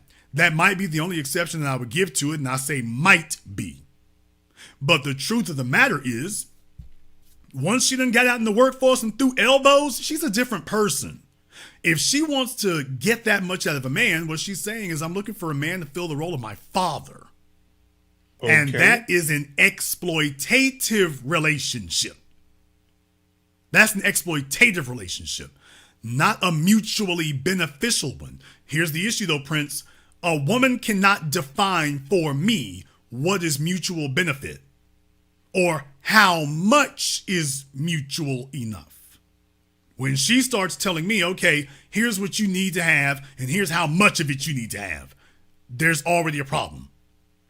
You can't define that for me. I'm here to tell you what is sufficient. Because when she wants to tell you what she wants, she doesn't want you to define for her how much is enough. No, she don't. Okay, so we ain't gonna play this bull jive. I'm like, if you get extraordinary benefits from me, and you do, then there's also going to be equally extraordinary requirements. Because if we're going to be equally yoked, that means we're both competitive. When you got a female who's telling you, I want to compete at intangibles, which is what the fat slob from New York was trying to say earlier. She wants to compete at intangibles. I want to compete at doing things that you can't measure. Things you can't touch, can't feel, can't see, can't measure. Now, everything you provide for me, it needs to be seen, touched, held, spent. So notice when you're getting game run on you. Fellas today need to recognize that there's a lot of chicks who are going to get over on a lot of dumb, dopey, geeky dudes because you're letting her play that game on you. It's the 21st century. What's the value that I give to, quote, your emotion? She provides stability. Hold on a second. I thought the man provides stability to you. What stability are you providing to me? Because if a man is dependent on a woman for stability, she don't want him. Which is what she didn't want me to say there earlier. But by the way, I'll just say it now without her interrupting. A woman providing me stability. If I need stability from her, I'm not the man she wants. She wants a man who doesn't, all those things she was naming, she wants the man to not have to need those. So do you see how you got suckered in even worse? Even for the things that she claims she's going to provide, she's going to consider that to be a negative if you insist on her giving her that. On her giving you that. She's going to tell you that's a negative. You shouldn't expect that from me. You should be able to do that on your own. You should be able to stand for yourself. So in other words, she's going to try to, even if you accept that deal, she's going to come back later and tell you, I'm here to provide, I'm here to define for you how much stability, what stability is and how much you should look to me for it. And when she gets done, she's going to want you to look to her not at all for any stability. None. After she told you, oh, I provide stability. Then she's going to turn around and tell you, no, you shouldn't be looking to me for stability. You should have that. You're like, well, damn, what do you provide? And at the end of the day, say, we all know what's going to come down to, Prince, sex. Well, okay, I provide sex. Yeah, no. Fellas, if a woman, as I said here before, your chick, the one you with, the one you dating, the one you married to, if she had the chance to get with Idris, Denzel, Michael B., you name him, she would work 2 jobs and then come home, do all the dishes, all the laundry, and give that man triple X-rated sex every night without missing a beat. And she would be as happy as a hog and slop if she could just take some selfies. Okay, your woman is willing to do it. She is. The real question is she willing to do it for you? But don't let her run the game. That's just unreasonable. Oh, that's unreasonable. No woman would do that. That's unreasonable. Get the hell out of here. That's a game that they run on you guys. They run that game on you so that you will give them something for nothing, because it's vanity. Every female has that little temptation in her that's very, very vain, very, very destructive, but they can't resist it, to try to get something for nothing. A man's job is to show her, I ain't no punk or no pushover. You don't get that. Now you have her respect, not her liking, her respect.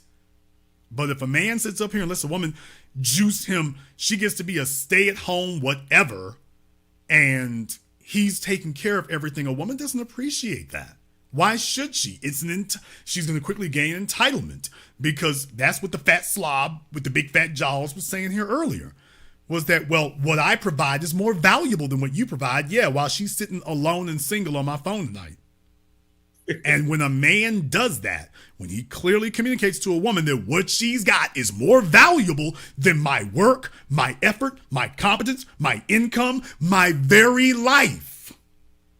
She's more important than all of that. What do you think's going to happen, Prince? They're going to abuse the hell out of it. Well, they try to be slick, Jason. They'll try to say, well, I'm not disrupting. I'm not interfering with your success. So shouldn't that be a positive?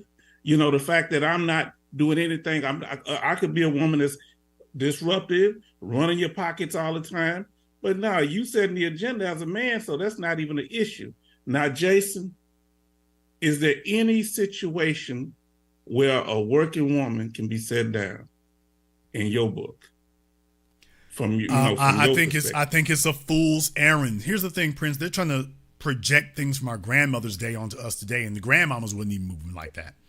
So it's a lie. A bunch of females who weren't there with their grandmothers trying to lie about what they were getting, because everything has become some big gaslighting project. Everything's become some big con job. And all the females, they watch social media and they see men as something to get over and con, not someone to work with. So a working female, let's be very, very clear. Once she's eaten from the tree of the knowledge of good and evil, she's not going to go back to being what she was. That's what I mean by she's a different being. When she goes into the workforce, if she has paid 1 month of her rent on her own, dude, she's a different being. She is. The first time that she pays rent on her own, a car note on her own, insurance on her own, how you going to make her a dependent again? She's not trying to depend on you. She's trying to exploit you, because she hasn't graduated from being her father's daughter to being a man's woman. So she's trying to straddle that fence. And in her, what she's doing is, by taking no responsibility onto herself, she's trying to eliminate risk. Well, if I can get all the benefits of my father and all the liabilities that is dumped on you as my mate, well, then I've hit the sweet spot. I've eliminated all risk for me. As opposed to being your mate, which means that you both have a certain level of risk that you both assume, because this is supposed to be a joint venture, not a you venture and she's sitting on your back. This is supposed to be a joint venture where you're the captain. Well, guess what? The flight attendants work on the plane. They don't fly it. That's true. So, yeah, this plane will never leave the ground without the captain. It would sure be nice if we had some flight attendants on here. That would be great. Okay, now everybody is going to be happy in that regard. The captain doesn't require you to be his co-pilot. Now, if the co-pilot gets sick, maybe you can jump up here and that's one thing. But the good thing is this captain doesn't require you to be his co-pilot. And you as the flight attendant shouldn't be requiring the captain to come back there and serve drinks. So if this is going to be a joint venture, then that means we both have responsibilities. But fellas, the trick bag and the con job and the wool over your eyes that they try to run today is that the woman's contributions need to be intangible. Your grandmama's contributions were not intangible. Then if they do say it's supposed to be tangible, they're like, okay, let me give the bare minimum. Here's cooking and cleaning. And what I'm saying is your level of, first of all, that's a given. Just like my protection and provision is a given. Or at least you think it is. What else you got? This is how fellas end up being in. It has been my experience, Prince, and I try to tell these guys forever because the red pill will not teach them. You all need to stop looking at this stuff as dating. Rolla Tomasi and the rest of them going to screw y'all up, and they have screwed a bunch of you up because you're looking at these things as dating. You haven't heard about it the way I say. The reason why males go around red pill, black pill, incel, boohooing and crying in their beer from being stood up at restaurants is because he didn't approach this male-female relationship from a power dynamic. Yes. And if he goes in first and foremost saying to himself, this is a power dynamic, and my job is to make sure that I'm elevated in the hierarchy. Which means I must be as, first and foremost, it's not about her, it's about me. What quality of man am I? Once we determine what quality of man I am, that is what dictates what I can demand. I didn't say request or beg, demand. Well, where does the demand come in? The demand comes in whether or not I answer the phone for you. Yes. If you qualify, I'll answer the phone. If you don't, dial tone. That'll work too. Most fellas don't know that. The bad boys, you can call them bad boys all you want to. The bad boys understand this. Them guys you call bad boys, they understand that. The so-called nice guys and betas don't. So a stay-at-home wife, stay-at-home woman, the only way I would allow something like that is if she got pregnant. Okay. That's the only circumstance under which I would allow a woman to, quote, stay at home and not be working, is if she got pregnant. And even then, that's going to be limited. Now, if y'all are having kids back to back, that might be a different matter. It depends. But 1 or 2 kids, I'm like, okay, you got 36 months. You got 36 months and then back at it. And now here's the thing. You need to make sure that's very clear, even if you don't enforce it. Even if you later decide, it'd be better for her to just be here, for whatever reason you might have for doing that. Even if you make that determination later, it is better to tell her she's going to have to go back to work, and then you decide she doesn't have to, than to tell her she can stay home and then wish you would send her back to work. Okay. And Jason, you in the military, we had defined roles. Everybody had clear about what their position was. And the way I talk to my daughter, my nieces, and even my sister, I say, hey, my daughter can't be my sister. My nieces can't be my sister, or my daughter can't be my nieces. We all have clearly defined roles. And when it comes to a man in your life, I can't be my daughter's man, and he can't be her father. Okay? So these are defined roles. I have a different vested interest in my daughter than he does. He's going to have different expectations of her. So she has to, as you say, she has to imprint herself with him, on him. Or he has to imprint himself on her. But he can't do that if he's a simp. He can't come whining to me talking about he having problems if he ain't putting down the law of what he expects in his house. I make it clear to them. If I come to your house as my daughter, and my nieces too, as your father, if I kick my feet up on your husband's coffee table and he tells me to take it off, what are you supposed to do? Well, I say, that's my dad. No, that's your husband's house. If I'm at his house and if I don't like what's going on, I can roll out. That's something, respect. And I like how you clearly define the roles and trying to understand. Now, when you saying about the children, that's a slippery slope. That's a slippery slope, Jason, slope, because women will keep popping them babies out.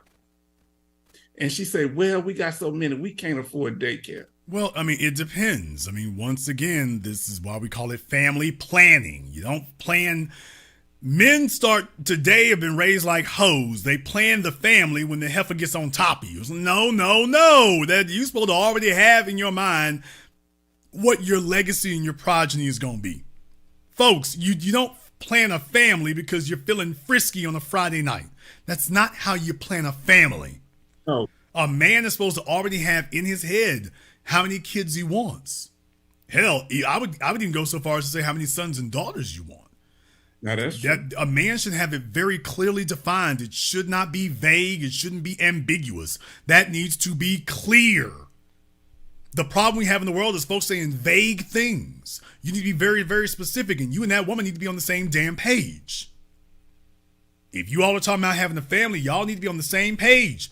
When you ask that woman how many kids would she like to have, the only acceptable answer I got from me is however many I want.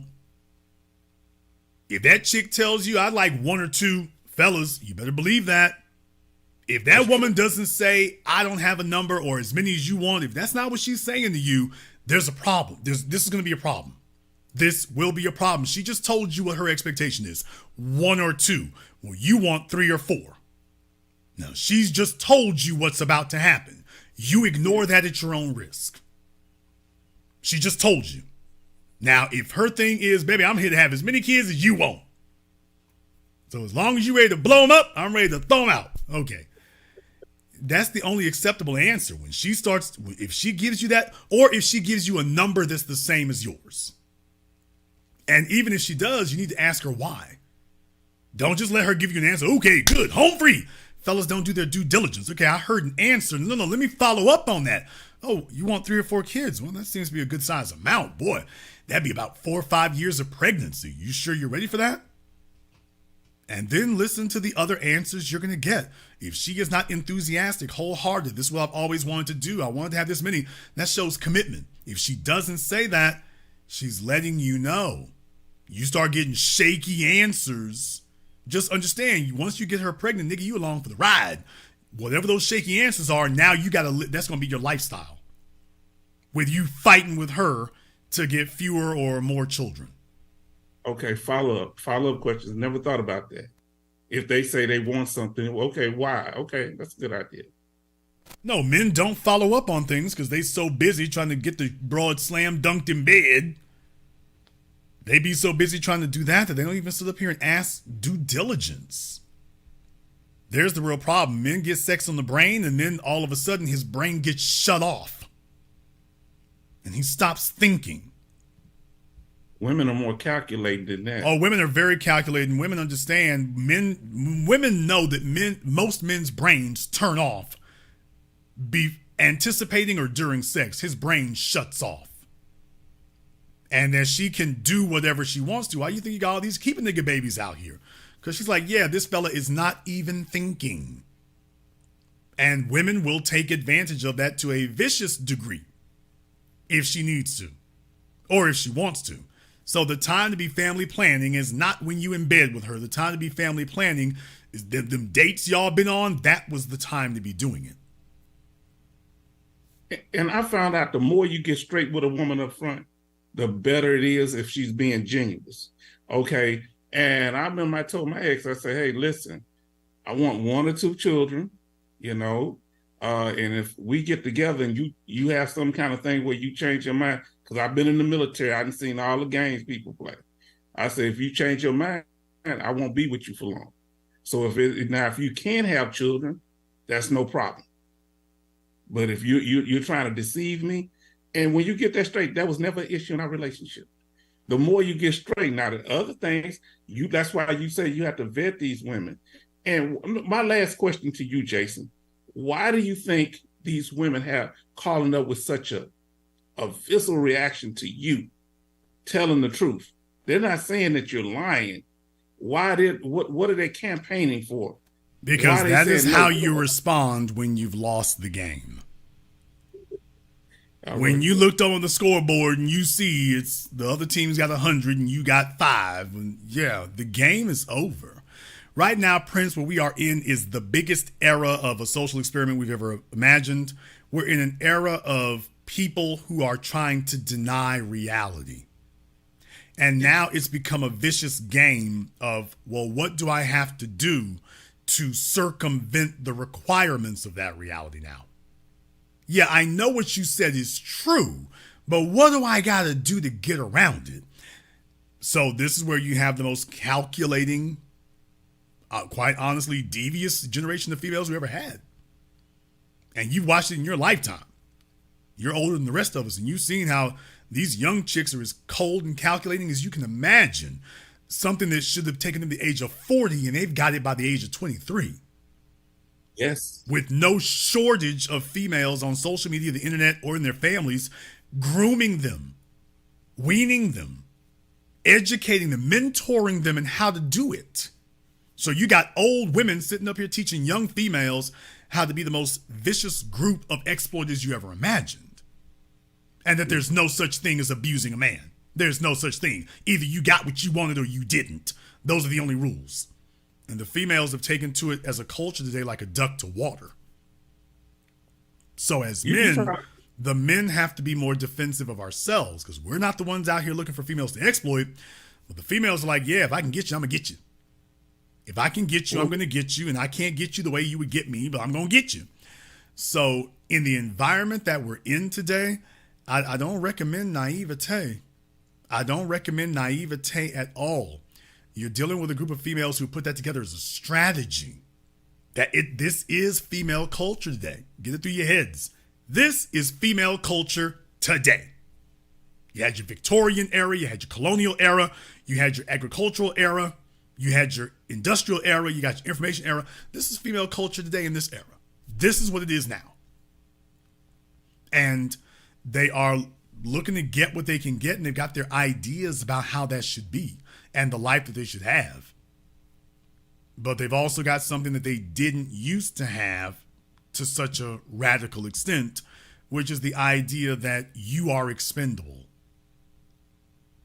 You know, they think we're expendable. If they think they can, that all we are is sperm, they can take us just go to the sperm bank, shut up, and we're going to buy that. We're going to bypass you as a man. Well, I mean, and all that's great and wonderful until they have to raise the kid themselves, and then they realize a kid is a dependent, but they're not a mate.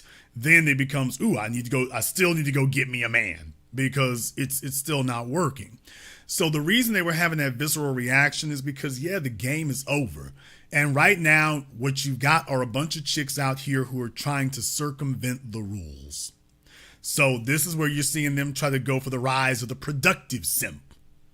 We covered this here last week. Hell, I just heard that Hulk Hogan got engaged or something to one of his fitness trainers. He's like 67 and she's like 42, something like that. So, dude, they're trying to get in where they fit in everywhere is what I'm telling you. That's what they're doing now. They're not trying to figure out. That's what I was saying to Rashida last week, was that you're saying the 37-year-old females, that nobody under the age of 55 is checking for you. You haven't dared to ask why. Why is it that the men in your age group who are readily available, they're picking women, but they don't want you? Why is that? Because you see, Rashida won't teach you or tell you, because she's one of the rejects too. So what they then do is say, well, screw it. The way that they're taking that power dynamic, Prince, and this is the thing, the way that the women are taking that power dynamic is, well, the men are exercising their power. So we need to go find some easy prey and low-hanging fruit so we can exercise ours. Not we need to change and become more competitive, but, the men are exercising power. Let me see if I can go find someone to exercise power over. As opposed to, there are vicious, voracious, gaping holes in my game. I need to fix these character flaws. Ain't no character flaws here. And then they go and grab somebody, and then it just becomes one-dimensional. He's either cute and nothing else.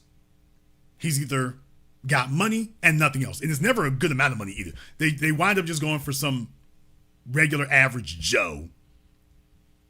He's a simp. He's got nothing else redeeming about him, but that's all she qualifies for. Prince, that is the kiss of death to a woman. For example, it's like men. Any of us who've been athletic, you blow out your knee, screw up your rotator cuff, mess up an ACL, MCL. That could be the end of your athletics right there. How do you face that when you spend all these years looking forward to that? What we as men discount and don't think about enough is that every woman has an ideal in her head of the kind of man that she needs to be with. an ideal that she's been holding on to, looking at, admiring, reviewing every single day, playing with My Little Pony dolls and Barbie dolls and watching TV and soap operas since she was a child. There's an ideal in her head of who that man is, what he looks like, what he smells like, how he's going to make her feel. And of course, the life he's going to give her. That's true. They never let that go. Never. Never. Okay, well, what do you do when reality comes into view and it tells you, yeah, you ain't going to get that? That's not going to happen for you. You meet the environment that you're in today. So, oh no, they have a vomiting reaction, not even volatile. They have a vomiting reaction to the whole thing. The game is over. She's in New York City. Nobody's checking for her. The game is over. Men see her coming up to him, big, fat, ugly bulldog. Baby, the only competition for you is to get away from you. That's the competition for you, is to get away. The other chick, you in Los Angeles, another big fat mammy. Okay, nobody's looking for you either. Okay, and she's angry, she's screaming. So just like these fellas, these male incels, Prince, what you are seeing is what happens when you meet a female incel. She is involuntarily celibate and angry as hell. Do you think the women are going to ever concede failure before that happens? No, they meant what they said. We're going to go find a male to victimize. Y'all got to understand, when you got a chick who's got an outrageous ass body count, she's devious, conniving, self-centered, calculating. She never takes responsibility on herself. She's like, okay, forget finding a man to love. I'm finding a nigga to victimize. That's true. I just need to convince him that this is love. So she's going to play syrupy sweet and smiling and everything else when she meets him, but the knife coming out. Now, you and I are at an age that we understand that when we see them kind of females, it depends. It really depends. Jason, it depends on what? It depends on how bad that body is. But you see, you and I are at a different point in our lives. So you see, yeah, it depends on how bad that body is, but we already know I ain't making no commitment to you. Nor will I do anything that shackles me to you or commits me to you or obligates me to you. Oh, I got designs on you, but you ain't wife nor girlfriend material. So I know exactly how to deal with you. Yeah, I'm so glad you're accommodating on everything. I'm so glad you syrupy sweet. That's what I'm looking for. And we're going to see how much honey is in here. And then when it runs out, oh, well, Prince, I guess the game is up. She asked me, is we going to get married? We know they ain't going to happen. She asked, where we going from here? I'm like, oh, well, we went to the Marriott. I was going to the Omni next. Yeah, that's where we're going. Because you're not a vehicle I would want to take anywhere. And when they don't have no negotiating power, a lot of times some women will try to say, well, I'm going to stop until you tell me where we going with this. I'm not going to do. If you're not going to give me wife like benefits, I'm not going to give you wife-like things. What's that? Oh, sex or always being doing this and that for you. Yeah, sex is not let me tell you, fellas, sex is not a wifely benefit. So we're in a day and age where the females have gotten together and they're just coming up with these slogans and these cliches that are meant to psychologically deceive and ensnare you. It's meant to psychologically trap and trick you and gaslight you.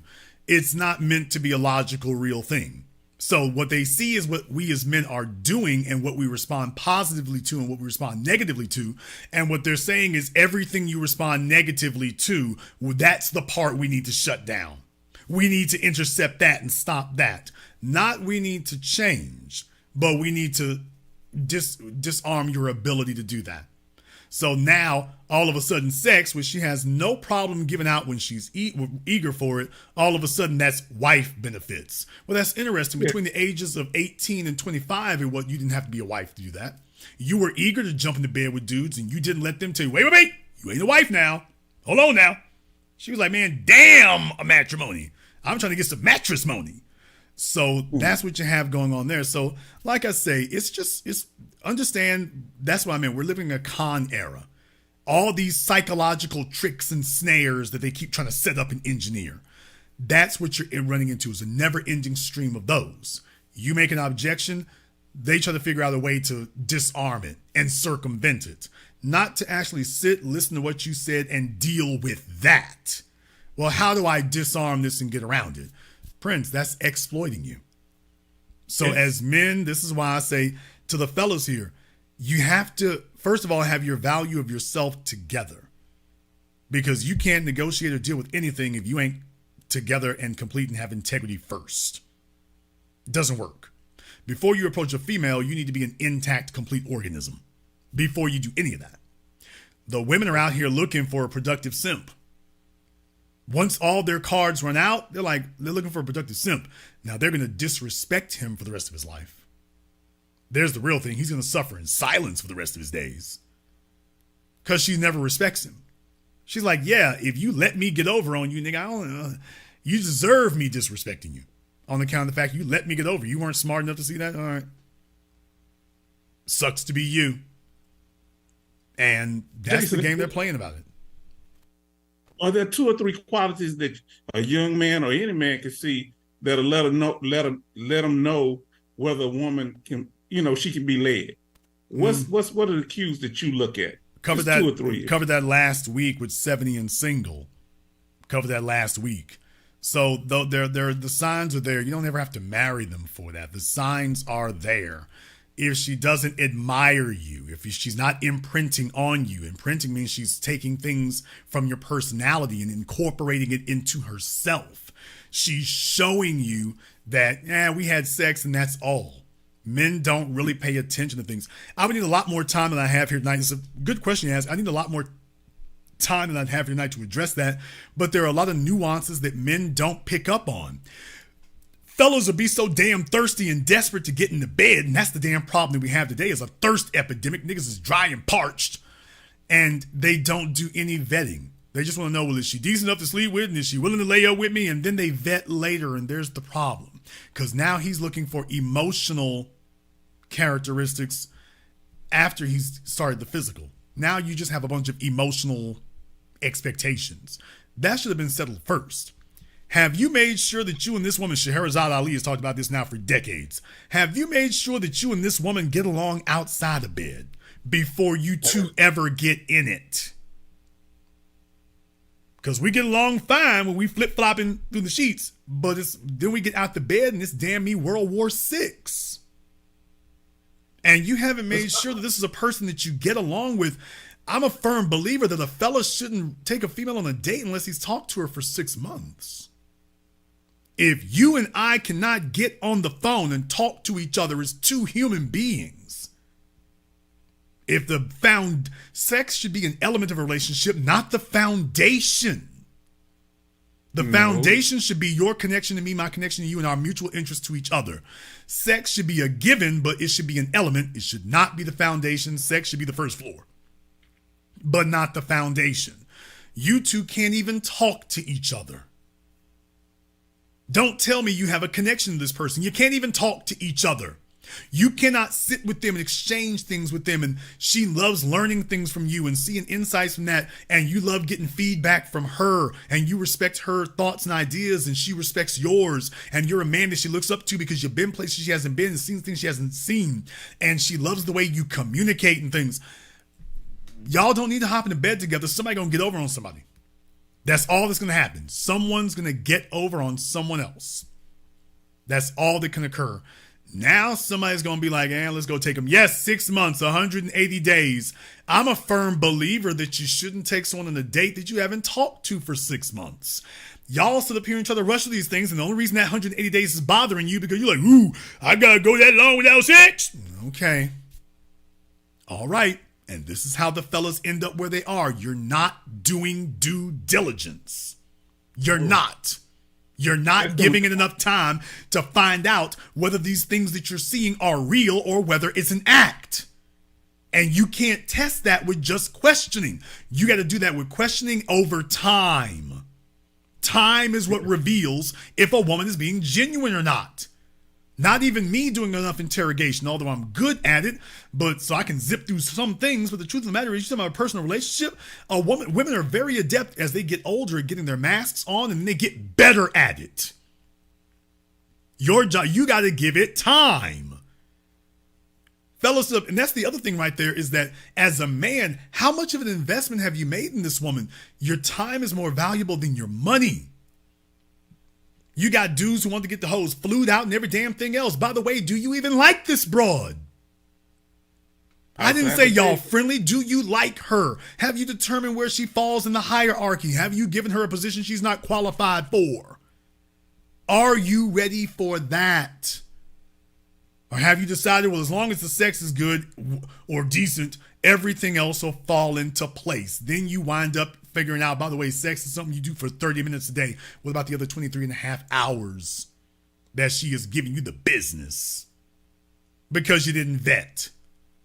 You didn't make sure that these are core values and principles as opposed to something she just told you because she thought that's what you wanted to hear. And then you didn't give enough time to test it. Okay, I heard that was a core value. We gonna see what happens. Fellas, a key component for you all to look to for a woman who makes a good wife and a good mother, whether or not she passes the shopping cart test. Damn right.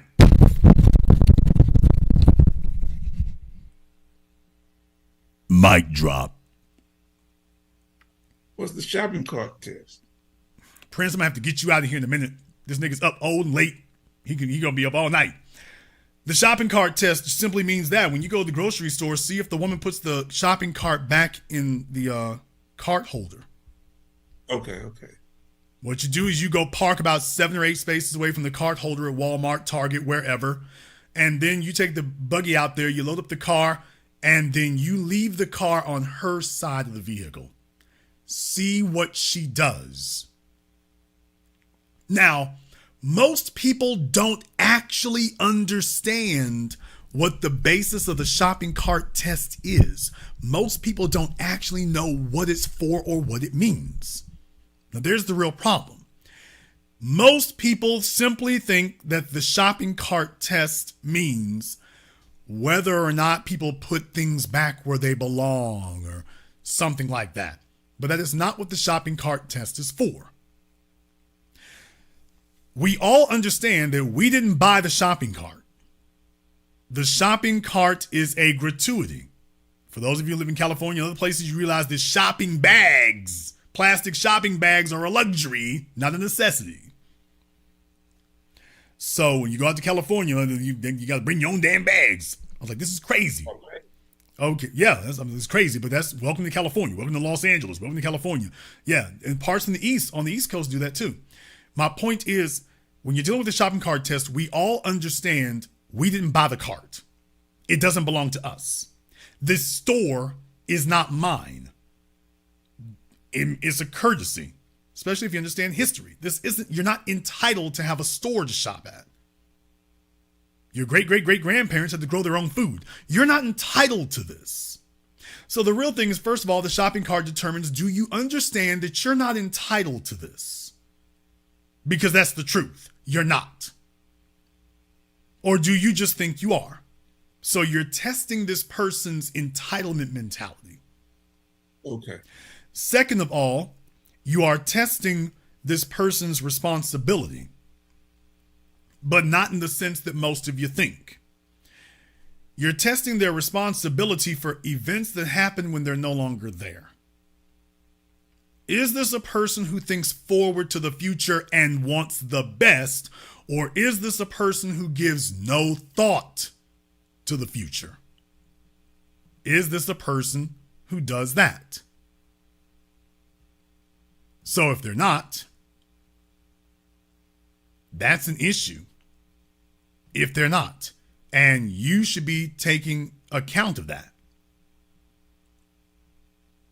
These are simple tests that show that. You should be taking account of that. Last but not least is the real fundamental foundation of why you do the shopping cart test. The shopping cart test is a test that determines a person's character. Why do we say that? Because there is no reward for putting the cart where it belongs, where it will do no harm, where it's available to other people and you're being considerate of the next person. There's no reward for putting it back, and there's no punishment if you don't. kind of like hotel keys. Keys at the hotel.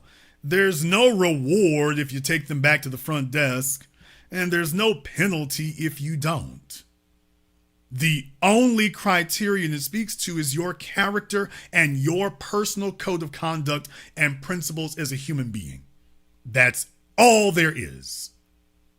So now you all understand the real psychological underpinnings and significance of the shopping cart test.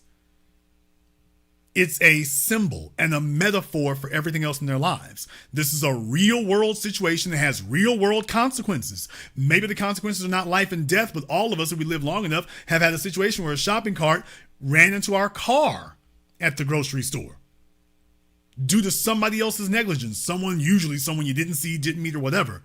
Somebody who failed the shopping cart test. So now the question becomes, do I want a world like that? Or do I want a different one? And by the way, this woman over here next to me, does she share that sentiment? Or is she the kind of woman who can go to the store, take something that belongs to someone else that she does not own, behaves as if she's completely entitled to it, treats it or mistreats it however she wishes to before she leaves, and then goes about her day as if nothing has happened? That's a psychopath. However, Walmart was trying to warn you. Because you see, now that woman is at your house, in your refrigerator, driving your car, using your credit card. I wonder if she's got the same attitude about your things that she has about the shopping cart. Well, of course she does. And when she finishes running over your stuff, using it up, exploiting it, taking advantage of it, and she waltzes off into the sunset as if nothing happened. Well, that nigga owes me that. Pass the cornflakes. I don't worry about that. So what? That's his issue. Well, how in the hell could she be so psychotic? Dude, you saw her do that every day at Whole Foods. You saw her do it every day at Walmart. You just thought that was Walmart's problem. No, it's actually your problem. Exactly. Thank you very much for giving us a call tonight. Yeah, you all learned a whole lot there right there. Jason, is it that serious? Yes, the shopping cart test is actually that serious. I would never consider marrying a woman who had not passed the shopping cart test. I couldn't imagine it. Can you imagine the things that she's doing at your house with your stuff? How you do one thing is how you do all things. And ladies, same thing goes for the man. The same thing goes for the man. If you have a man who operates like that, just understand, you get ready for the business. People who don't have a problem leaving problems for other people, creating problems for other people, they can do it and then think nothing of it.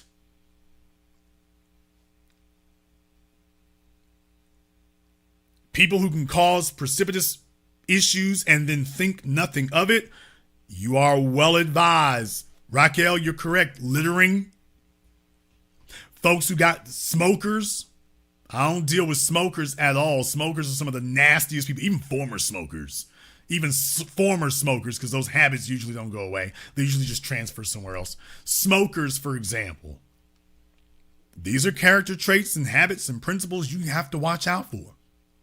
I mean, you can ignore it, but just understand it's coming. It's coming. So, yeah. You want to know some of the signs of a female that you shouldn't have any serious investment in? Yeah. Did she pass the shopping cart test, fella? There's a real simple one for you. What's the other thing to tell you about? If you take her to a restaurant, see how she treats the wait staff. See how she treats them. Well, Jason, what if she was polite to the wait staff or didn't say very much to them, or there wasn't very much to say? Fellas, here's a real easy way to gauge that. What you do is when they bring you the check, when they bring you the receipt for how much the meal was and everything, here's what I do. Y'all are supposed to be paying me so damn much money. You're supposed to be paying me so damn much. If you want to learn proper vetting. when it's time to pay the check, what you do is you ask her, how much do you think I should tip them?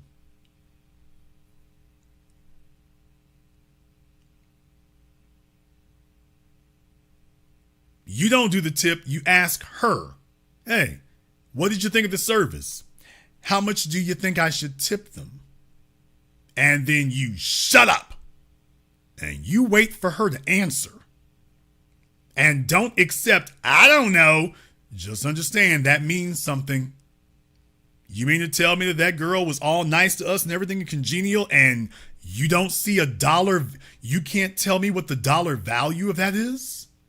Fellas, if she doesn't appreciate the dollar value of the waitress at the restaurant, what the hell makes you think she's got high value on your dollar value? What makes you think that you providing her with her bills paid and gas in her car has value, and she just told you the person who served you all very, very well, she can't tell you what that's worth? I don't know what that's worth. Okay, well, get ready when she treats your stuff with negligence. When she treats your money with negligence. Get ready for that. She showed you. I don't know what that's worth. And you can be saying, well, she's nice and polite and everything else. Wait a minute. Oh, we ain't playing that game. I'm talking about what I can see and touch. You can be nice, poly, purebred, or whatever. I asked you a number question. What's the answer? Oh, I don't know. Okay. Or even worse. The girl did a fantastic job and your woman says, give her $5. It's $100 meal, give her $5. So what she's telling you is, I don't believe in paying what something is worth.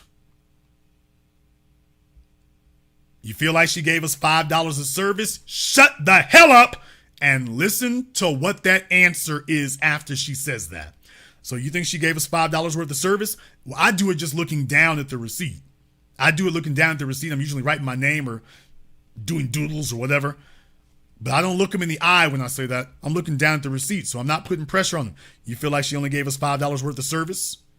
Listen to what her answer is next. Now, if something happened that she took offense at, that's one thing. But if you say that and she's like, yeah, I mean, that's too much to be giving them. Okay, keep that in mind, fellas. If she doesn't believe in tipping the wait staff, what the hell makes you think she's going to pay tribute?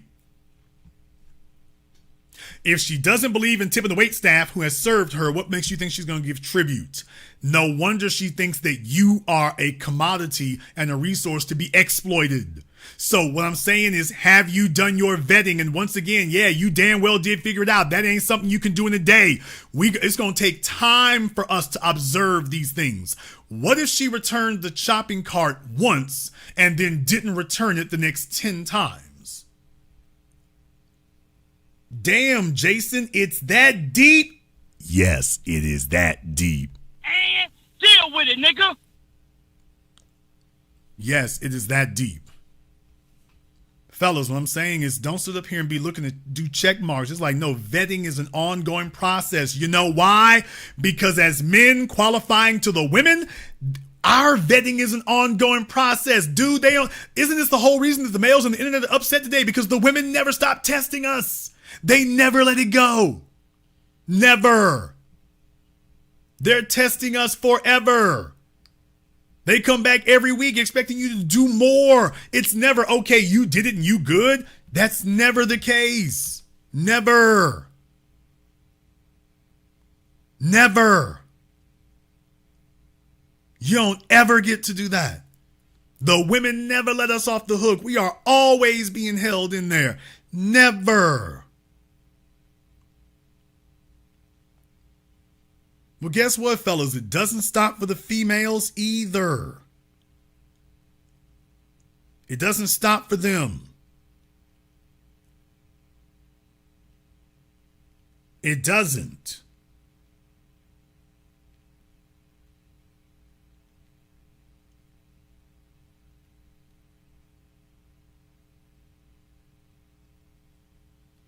Dudes got to have criteria. Now I'm talking about concrete criteria. You have to be able to see things. You have to actually know what that is and have a standard for it. Not a fake, phony one. You have to have a real, concrete standard. Real things that really matter.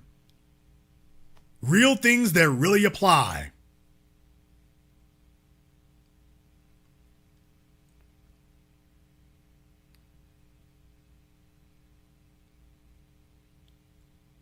In the chat room, New York all day. What I'm saying is you ignore that at your own expense.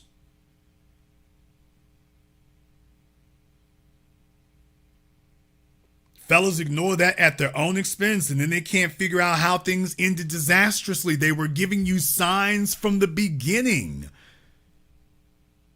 They were giving you signs from the beginning. Your job is just not to overlook it and dismiss them. That's all. That's all. Or, hey, you can go ahead and do that too, man. Hope it turns out well for you. You can go ahead and do that too. There's plenty of fellas who do that every day, all the time. They usually come back here whining and complaining years later or whatever. Yeah, it usually does that. Usually does that.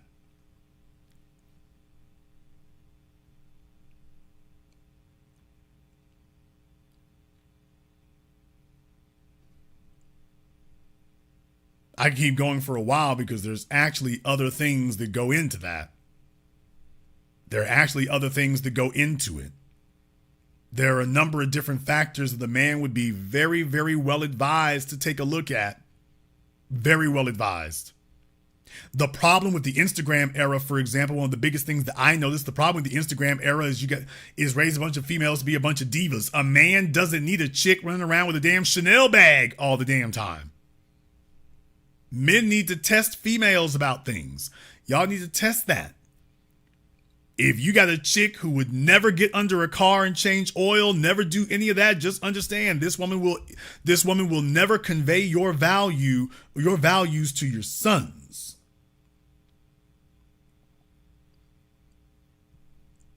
You take a look at the things you gave your life to. This woman she showed you, oh, I'm not really a part of your family.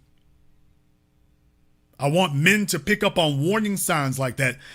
Take a notice when a woman is showing you that she's not really a part of your family. Not really. Not really. We're going to go ahead and wrap things up here tonight. Everybody who's on Zoom and everything else here, check back with us here Friday. Cash Journey. Ma'am, I don't know what happened to you. So